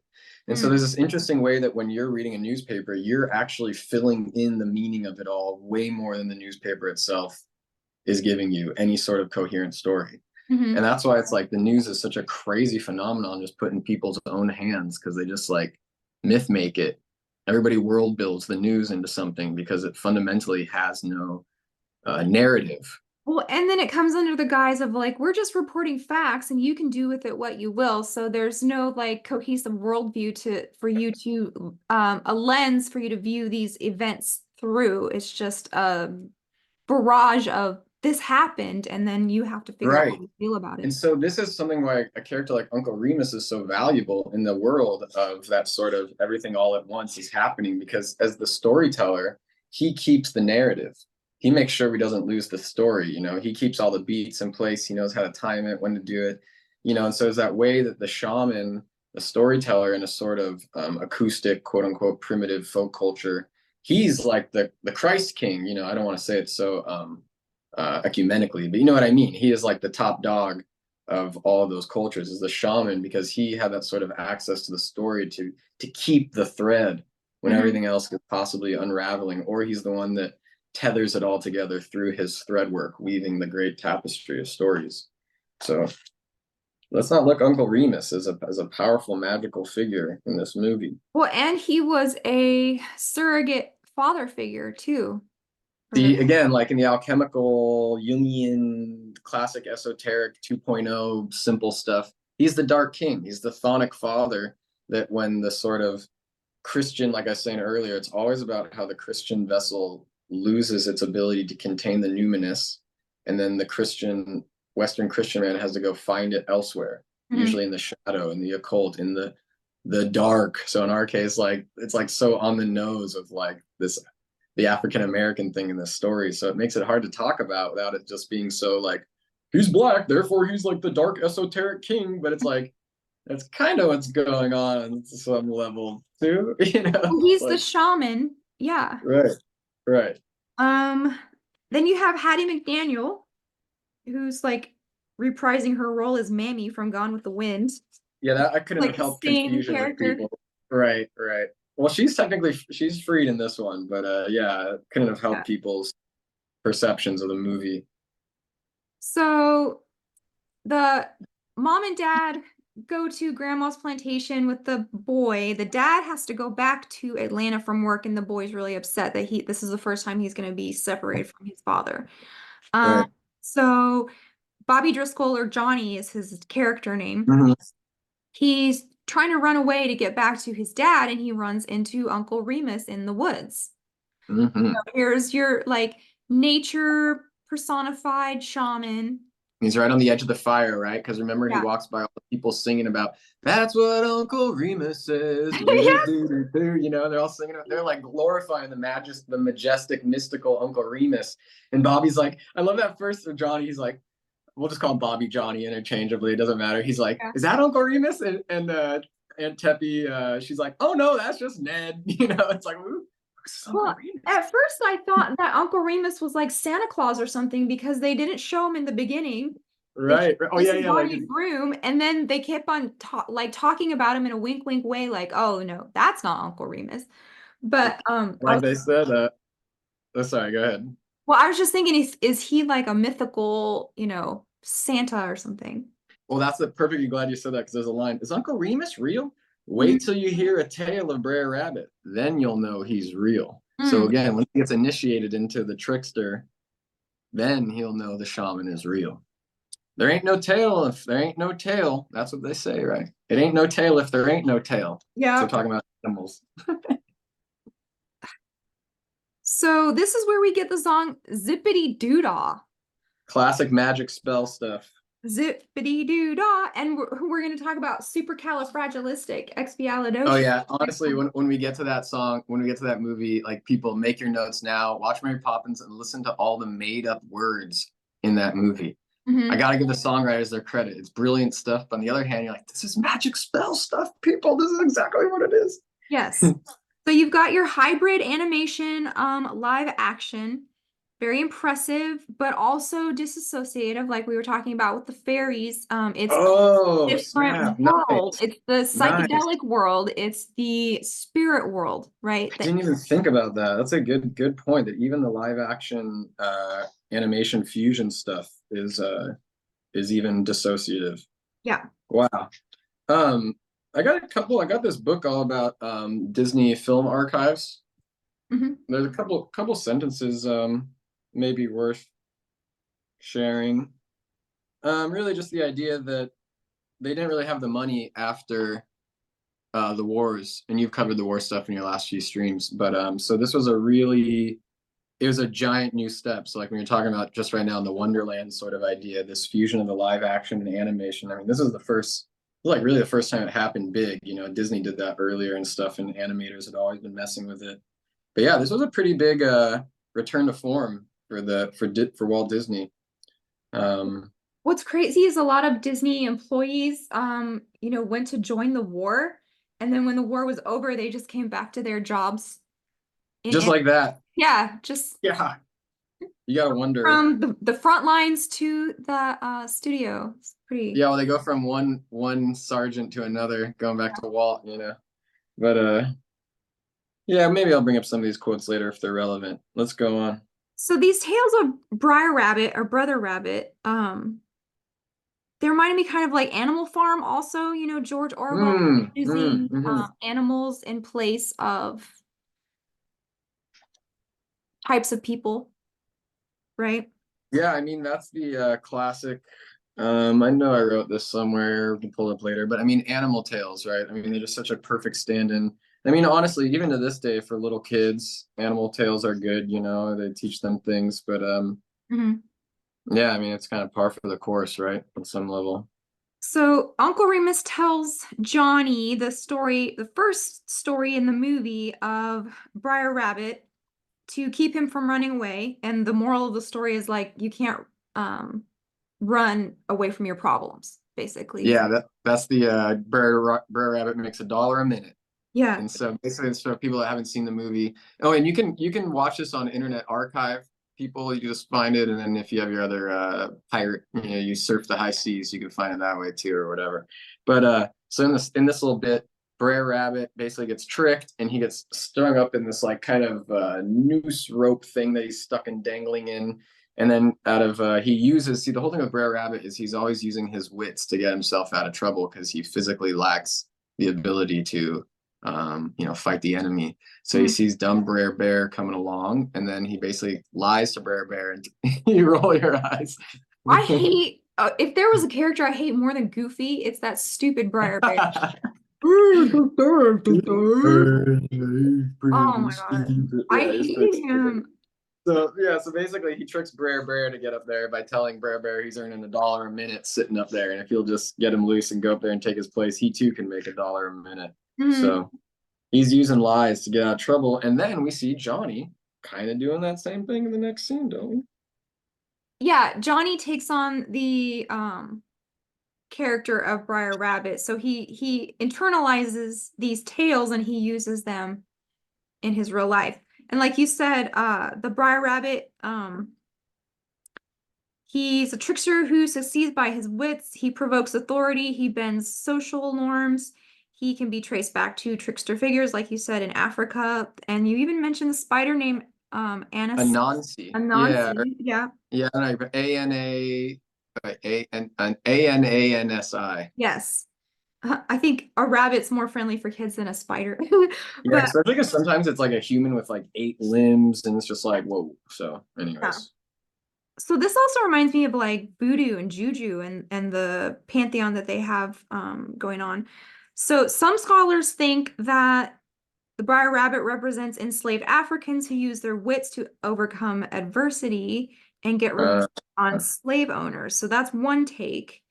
dude, Um, I'm so like, I don't know. I don't even think about this kind of stuff. I'm like either so protected in my ignorance of naivety or what. That's like, wow, I didn't even think about that. I'm just like trying to not look at things on such a race level when watching these stories. But yeah, but when you yeah, read the tales, like the original African tales of Briar Rabbit, he was not the good character that you're supposed to identify with. He's the trickster. He's the selfish one. He's the one who's trying to exactly. put one And over that's where we on you. get So it's like confusing who you're supposed to, be rooting for. that's the problem with the trickster. And like in the sort of Jungian world, they say the trickster is sort of like on one level like your personal shadow, and in Mhm. many ways when you start all that stuff starts getting consolated, the trickster will be that thing that's like sort of your gateway into the unconscious, but it's the same thing that will trip you up, and so in many ways like the trickster is sort of like, I don't know, the smoke before the fire. You can't really get bogged in there, like you were just saying,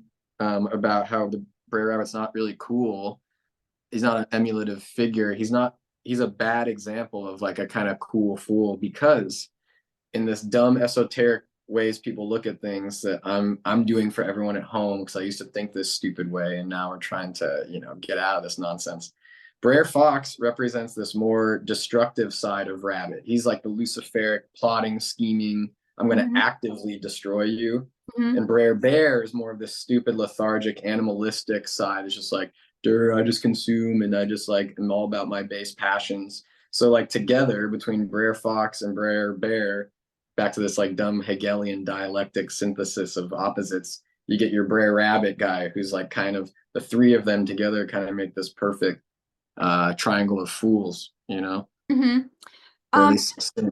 It's also made me think of since Rudyard Kipling loved this book so much, Jungle Book. So Rudyard Kipling's a like total Freemasonic allegory writer, and Jungle Book Really? is that. Was Yeah, he a Mason? yeah, yeah, What? Throw a stone. Just flip any rock over. Oh, yeah. any rock, you got a Mason. Let's go. Um, yeah. So he I'll wrote see Man Who myself Would Be up. King. That's a Masonic tale. And Jungle Book also is allegory for, what's going on politically using animals. It's totally a puberty story too, at least the Disney one. Oh yeah, and uh it's so funny that the mom keeps trying to dress him in clothes that are like ridiculous. Like part of the plot was Oh she yeah, on in this this movie, not Jungle Book. Yeah, yeah, lace collar that his grandma made. He's looking like freaking like Lord. See, this is the classic. This is a classic, classic, classic. This is like, so you notice grandma is like super based and cool. Like grandma is like, oh, I love you, Uncle Remus. And you got to wonder, like, are they? No, Yeah. no. Anyways, but the thing is, his mom isn't as on board with Uncle Remus. Mom's a So you have total Karen, yeah. totally, totally. Yeah. Um, and so on some level, she's trying to keep Johnny in her like, mother knows best, devouring mother arc. Like we don't need to go there. Everybody knows what we're talking about. But it's kind of like you have the dark, chthonic, feminine sort of displayed in the whole plantation, in the woods, this whole sort of like adventure world that the boys enter. The matrix that he's entering into is the more feminine space. Mhm. Uncle Remus is like the masculine figure there. And then in his world, the real world, quote unquote, you have no masculine figure. His father's gone, and he only has his oppressive mother. Mhm. And the sort of the father is his, without being too Jordan Peterson. It's like the father is this sort of oppressive system that he's in, the plantation system. And Yeah. so in Uncle Remus, he finds the freedom. It's so easy on some level, but let's keep going. Yeah, so judging by the clothes that the mother makes him wear, it's like it seems like she's not sure if he's a boy or a girl yet, you know, Oh which yeah, adds to yeah, the yeah, psychological edginess. totally. His mom's an edgelord. Yeah. Okay, so um but this is the plot point. So he goes out in his stupid foofy collar looking like Lord Windermere from Saturday Night Live. And the neighbor boys, the poor white boys bully him. And I'm like, good. Thank you Yeah. for bullying him out of that lace collar. So he gets rid of the collar and the girl picks it up, the little poor girl, and she puts it on, like kind of confirming that yes, this is the clothing This is for girl. me. This Yeah, is not for you. right. And then Um, so he trades the lace collar for a puppy, and I'm rooting for the bullies in this scene because he does the that's funny. That's funny. I don't disagree, but it's one of those like normie takes, not yours, but the normie take on this all is like, see, and I guess I can't disagree with it. The take is like, see, Song of the South isn't racist. It's the poor white people that are the bad people in this whole movie. And it's Mm. like, I guess that is kind of true on some level, you know? But Well, the two brothers represent Briar Fox and Briar Bear, I didn't even think right? about that. Yeah, so Yeah, totally. they're his Damn. Yes. Nice, Jamie. Yeah. yeah. Yeah. So Yeah, Johnny needs that animal comfort when he's sad, you know. So he gets the little doggy. He has to go into his baser feelings when he's sad, and so he gets an and the animal. way they kept saying that dog's name was so annoying. What was it like T something? Oh, Titi or something. It was Tinchi. like a Tinchi. Tinchi. Please stop saying that word. Okay, just really quick, my side note, I want a freaking canoe in a bayou that I could just like jump on my canoe at any time and serenade my little girlfriend like Johnny. Like, how amazing did that scene look? I was like, this is just pure Disney magic right here on some level. Totally. Yeah. Yeah. I want to No, I got ride my on a bear's nostalgia button. belly like in Jungle Book. Yeah, they got my nostalgia buttons all going, you know. They got me. They got me. So in the second Briar, so he's going from animation to live action, and then there's a couple hybrid scenes, but the Briar Rabbit scenes are all animation. And one of the tales is about the tar baby. Have you ever heard of Hmm. this thing before? I didn't know that a tar baby was such a old like universal tale. Yeah, I didn't really know either. I mean, a couple of years ago when I was kind of first watched this movie, I was getting into it, but like, yeah, I was surprised in doing the research for our show today. I was like, wow, this thing goes. Well, Because it's all about like it's like, you know, symbolically, it's kind of like that unformed, because sometimes it's rubber, gum tree, you know, and sometimes it's tar, just depends on whatever country you're living in. But you know, it's very much that like unformed substance, globular. You saw that movie Annihilation. Did you guys ever see that movie? Where they yes. go to the soap bubble place, and there's Yeah. like that weird mystic eyeball glob thing at the end. She's all like enamored with. That's Yeah. like the tar baby. It's like the weird way that's psychic, potent numinous energy, the numinous, the noetic powers, sort of like before they're formed and known in life. This is a very, of course, esoteric read. They become these globular, undefined, shape shifting things that can sort of catch you, you know. Mhm. So the tar baby basically is like allegory for a battle you can't win because the more he tries to fight the tar baby, which is also like a golem too. Mm, right. And it's like sin, you know, if we were to Yeah. say it in a Christian way. So the Because more he, yeah. oh, just sorry, thank you. Because I said it's like sin because I mean he tries to dress up his sin to look like something else that it's not, Mm. right? The tar baby looks like a person. But Mhm. then when he gets involved in it, he just gets caught up deeper and deeper in his own schemes. Yeah, so the more you try to wrestle with it, the it's just going to get all over you and make you all sticky. So it's just a metaphor for like a battle that you just shouldn't engage in, right? Hmm. So there's actually a book called The Tar Baby: A Global History by Brian Wagner. Wow. And All this right, is just so a there little you go. character from the Briar Rabbit, but like you said, these folk tales are like handed down and coalesced with other cultures. But I did want to mention one thing. Okay, so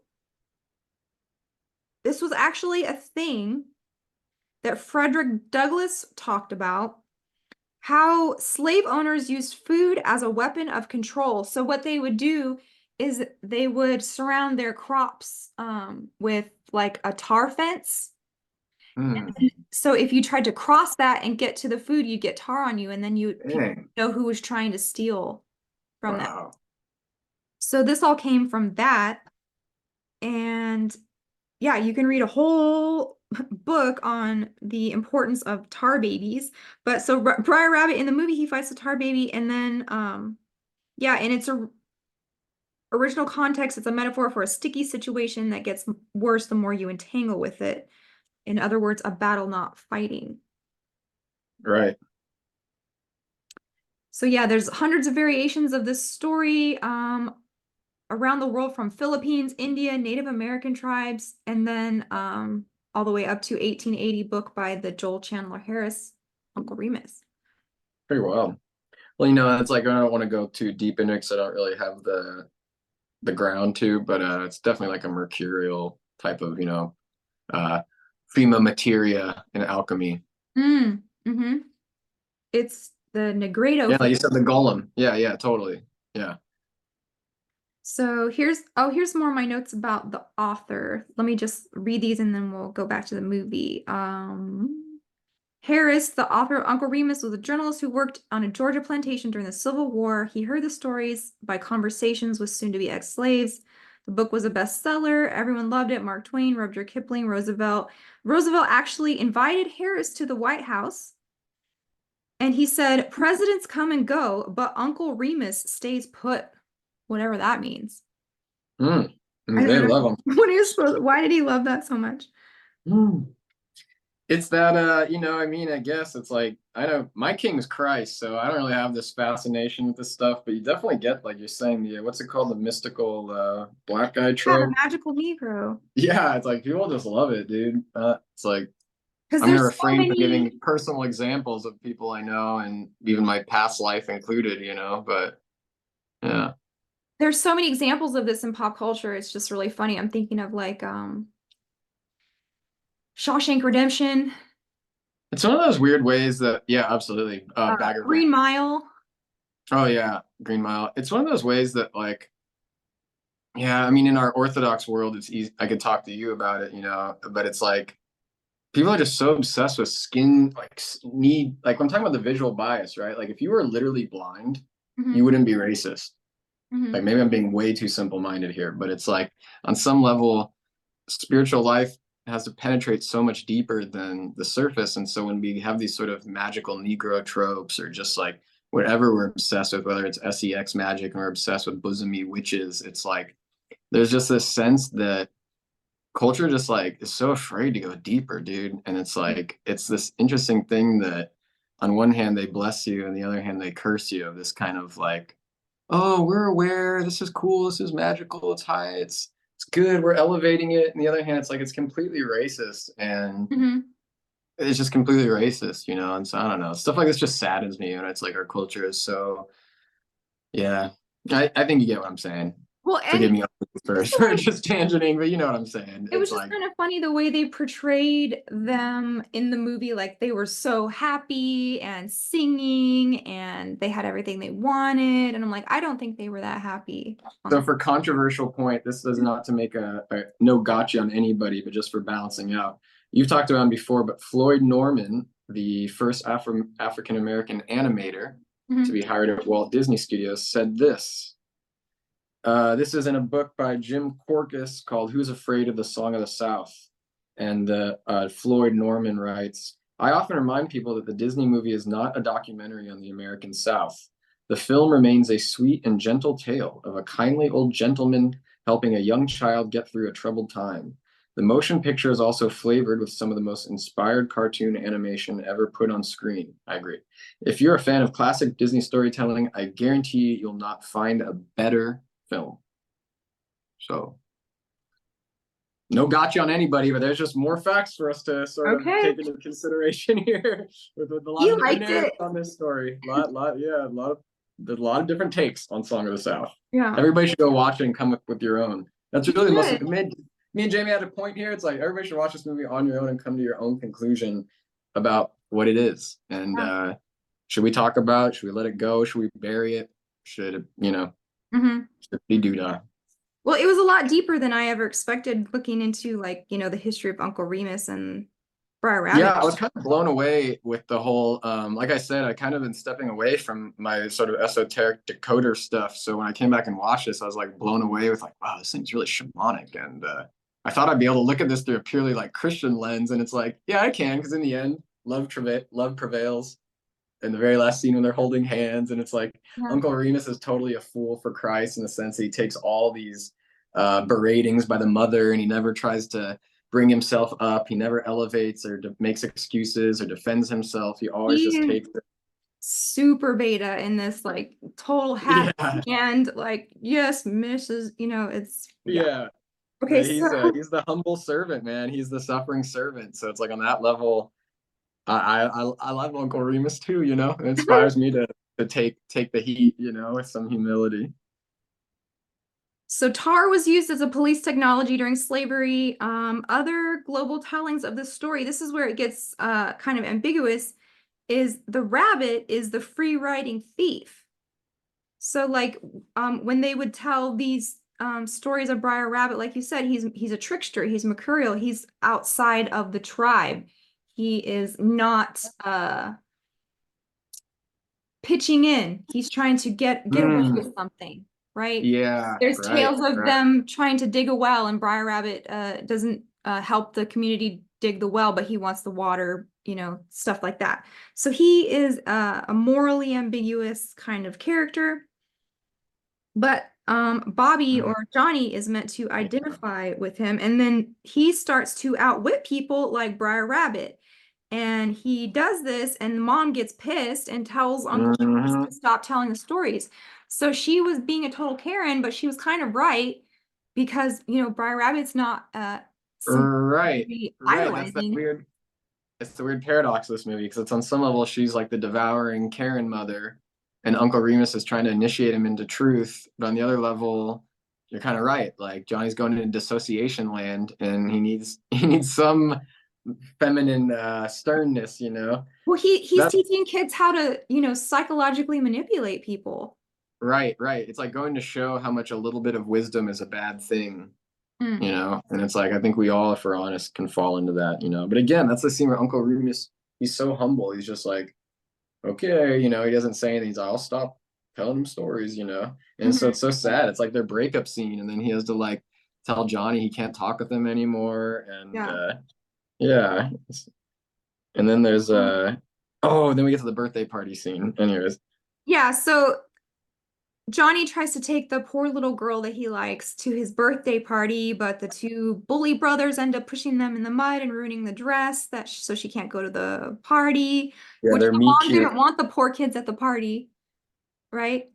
Yeah. But Johnny did. Yeah, this movie's got a lot of interesting lenses. It's like you look at it through one lens, it's like this. You look at it through another lens, it's like that. You're like, okay, what is this movie? It's Yeah, because they're portraying the mom as like a kind of a bee, and uh but she's then kind of right because who wants, an old man spending all their time with a little boy putting weird stories into his head that makes him act differently? Like, I don't know. yeah, and I mean, let's say like we can even take out the race thing. Like even if it was just somebody that's like so differently, like if you're want your son to grow up to be an army brat and he's going out hanging out with all the art kids, listening to Led Zeppelin and stuff, you're gonna not want him hanging out with them. Right. So is Uncle Remus a good influence or a bad influence? Because he doesn't respect the mom's wishes. He keeps telling him the Briar Rabbit tales, and when he gets hurt, it's the Uncle Remus character with his tales that brings Johnny back to life, not Mother's Yeah, it's love. strange. It's this American enigmatic Christianity where it's like the Christian figure, whether he's the quote unquote Christ guy, the savior, in our case, it's always the mercurial trickster hero. Um, he's not always obedient. Like the thing with like the Gnostic Christ, he's always a liberator, and he's like they always take that one scene, the one, oh, Christ flips open the tables of the temple. That's me. That's like what you got to do psychologically and spiritually. You got to like Revolution. overthrow. It's like, Yeah. are you literally the son of God? Like, do you have that much humility where you like can say that you won't have any sins before you to go perform such an act like that? Hmm. More the point is, Christ was so humble and obedient in everything he did that we can't say like as much as I want to make Uncle Remus a quote unquote Christ figure, you can only take it so far because he's like you said, disobedient. He breaks Mhm. the rules. Mhm. And so it's like where we got to be aware, like I was saying earlier in the talk about our version of paganism, our days, and the sort of different many antichrists that will be coming into existence. It's this kind of shit, pardon my language, but it's like the Uncle Remus sly trickster god who's kind of on the outside, yet he's a good person and he has to use subversive tactics to bring peace. It's like just like the Cauldron stuff. I got to use my death sword to revive the kingdom. It's like, Mhm. no, you gotta get that cross, baby. There was I can't remember this the father, somebody said it to me, a monk. It's good to be at the foot of the cross. It's better to be on the cross. Mhm. And in many ways, these movies are all about being at the foot of the cross. Mhm. This reminds me of Papa Legba in Voodoo is also this kind of trickster storyteller. Yeah, that's the guy. I just remember in Invisibles, he's like Papaloa or something. Is that another name for him? The LOA, Loa or are the group of but it's the spirits. same affiliation, right? Like Yeah. Scorpion Spider guy, Hmm. King dude. Hmm. Yeah. So, getting deep. What else? Laughing Place is our sort of spiritual shaman center zone. It's the center of the shaman G force. You go to your laughing place, and that's where you get all your Kundalini energy. I'm just joking that the laughing place is where he goes, to like invert the opposites, and like it's kind of like the special Christ heart he enters into to escape all of his problems of the world Hmm. and go on tripping. It is trippy. It's very psychedelic, shamanic looking. What was my last note? Okay, so we talked about what does Johnny's father write about that made people mad? That was probably a nod to Joel Chandler Harris. That was the author of the Uncle Remus books. So he was the editor of the Atlanta Journal, um, which he used to platform and push for integration of free slaves into society through education and voting rights. He was an avid opponent of Jim Crow when it was unpopular to be so. Mm-hmm. So that's the dad character. Oh, and then I found out that the mom and dad characters in the film were actually married in real life Oh, at the wow. time of filming, but they divorced a year after the film. Damn. Is that shaman magic? It got I into their know. marriage and split them up. Oh man. I don't know. I'm She just talking. became a That's feminist. idle talk. Forgive me, Laura. That's idle talk. That's idle talk. But yeah. I mean, my only final note with this again, it's like the simple alchemical read is like we have our fever dream climax of Johnny's. For people we're totally missing, but he gets gored by a bull because he's taken all this Remus wisdom immaturely, and so he's like, I can just run across the patch where the bull is at. And he Hmm. totally gets gored by the bull, and then he's like almost dead, and everyone's like singing and like trying to pray for him. Go ahead, you gonna say something? Well, yeah, and so this is the climax of the movie where he's on the verge between life and death, and it's the Uncle Remus character that comes in and tells him one last tale of Briar Rabbit to bring him back to Mm-hmm. life. Yep. And that's And exactly what we're. Go ahead. well, and then he hands over the boy back to his dad because the dad has shown up back from his business. Right. And so that's what I'm trying to say is like alchemically, we sort of have when Johnny's hand reaches for Uncle Remus's and Mhm. their love unite, which let's be honest, such a beautiful shot. The two of them, they're like, ooh. But anyways, it's then when the real dad appears. So Right. this is like classic textbook like alchemy stuff. You like meet with your chthonic dark god, and then it like brings order back to your Wonderland outside of Wonderland and the real world. And I think it's subtext, but it seemed like the parents were separating in this movie. That's why the dad left for the summer. Because they gave him that look in the carriage where he's like, "Where are you going?" And they're like, Yeah. it's like they didn't want to talk about it. So I think there's a thing of like the love thing lacking in Johnny's life too that Uncle Remus brings him into. Hmm. And yeah, and my last thought on this was like you said, we kind of touched on it. Like the magical Negro trope is basically a misunderstanding of the shaman archetype. And like what I mean by that is like those things get so conflated and mixed together that the culture outside the church, because like again, we don't really have any interest in any of this stuff. Like we don't have any theology of magical trickster gods. Like that's all demonic to us. But outside the church, it's exactly this type of stuff that gets so conflated into this sort of esoteric new age stew Hmm. of everything means everything, you know? And so Hmm. it's like just really easy to read these movies as like, see, it's all good, dude. You can read Song of the South and it's not racist, it's just esoteric. Well, it was a trip and interesting, controversial as all get out. And so if you are interested, you better hurry up and go watch it because I don't think it's going to be around for a long time. Yeah, and like we said, it hasn't been out in 30, almost 40 years has this movie not been available to the public to see. So Zippity doo dah. you got the take here, folks. Zippity doo dah. Yep. Everybody's got their laughing place to go, as they Well, say. thanks for hanging out with me today and thanks for watching these movies. I'm sure the audience is going to love this. And next time we're coming back with Tomorrowland and Mary Poppins, which is also another esoteric tale and happened to be my favorite movie as a child. So it's going to be special. And then in the near future, we're also going to be planning a very special show about icons and iconography because Paul has some adventures that he's going to go on. Yes, we have good news all for our Orthodox brothers and sisters and the beginning of something possibly big. And honestly, Jamie, it's one of those weird ways of God's providence that I don't know how things will flesh out, but meeting you and coming on your show and doing all this has been absolutely instrumental in my journey. And so it's like I'm just so indebted to you, well, you know, as a friend and all that kind of stuff. Um, I don't want to say indebted, like you're so much higher than me on the bow to Jamie, but you know what I mean. I couldn't have been where I'm at today without you. And honestly, the weird things that are coming up in my life, like it's so strange how talking about esoteric Disney has been leading me into this too. So it's like, yeah, I just want to. It's been so awesome coming on your show, getting to know you over the year, and doing these shows. So Nice. Well, look for Paul in our chat. He's one of the regular mods in there, and we always have a lot of fun. So thanks for joining us tonight, and we'll see you next time. good night.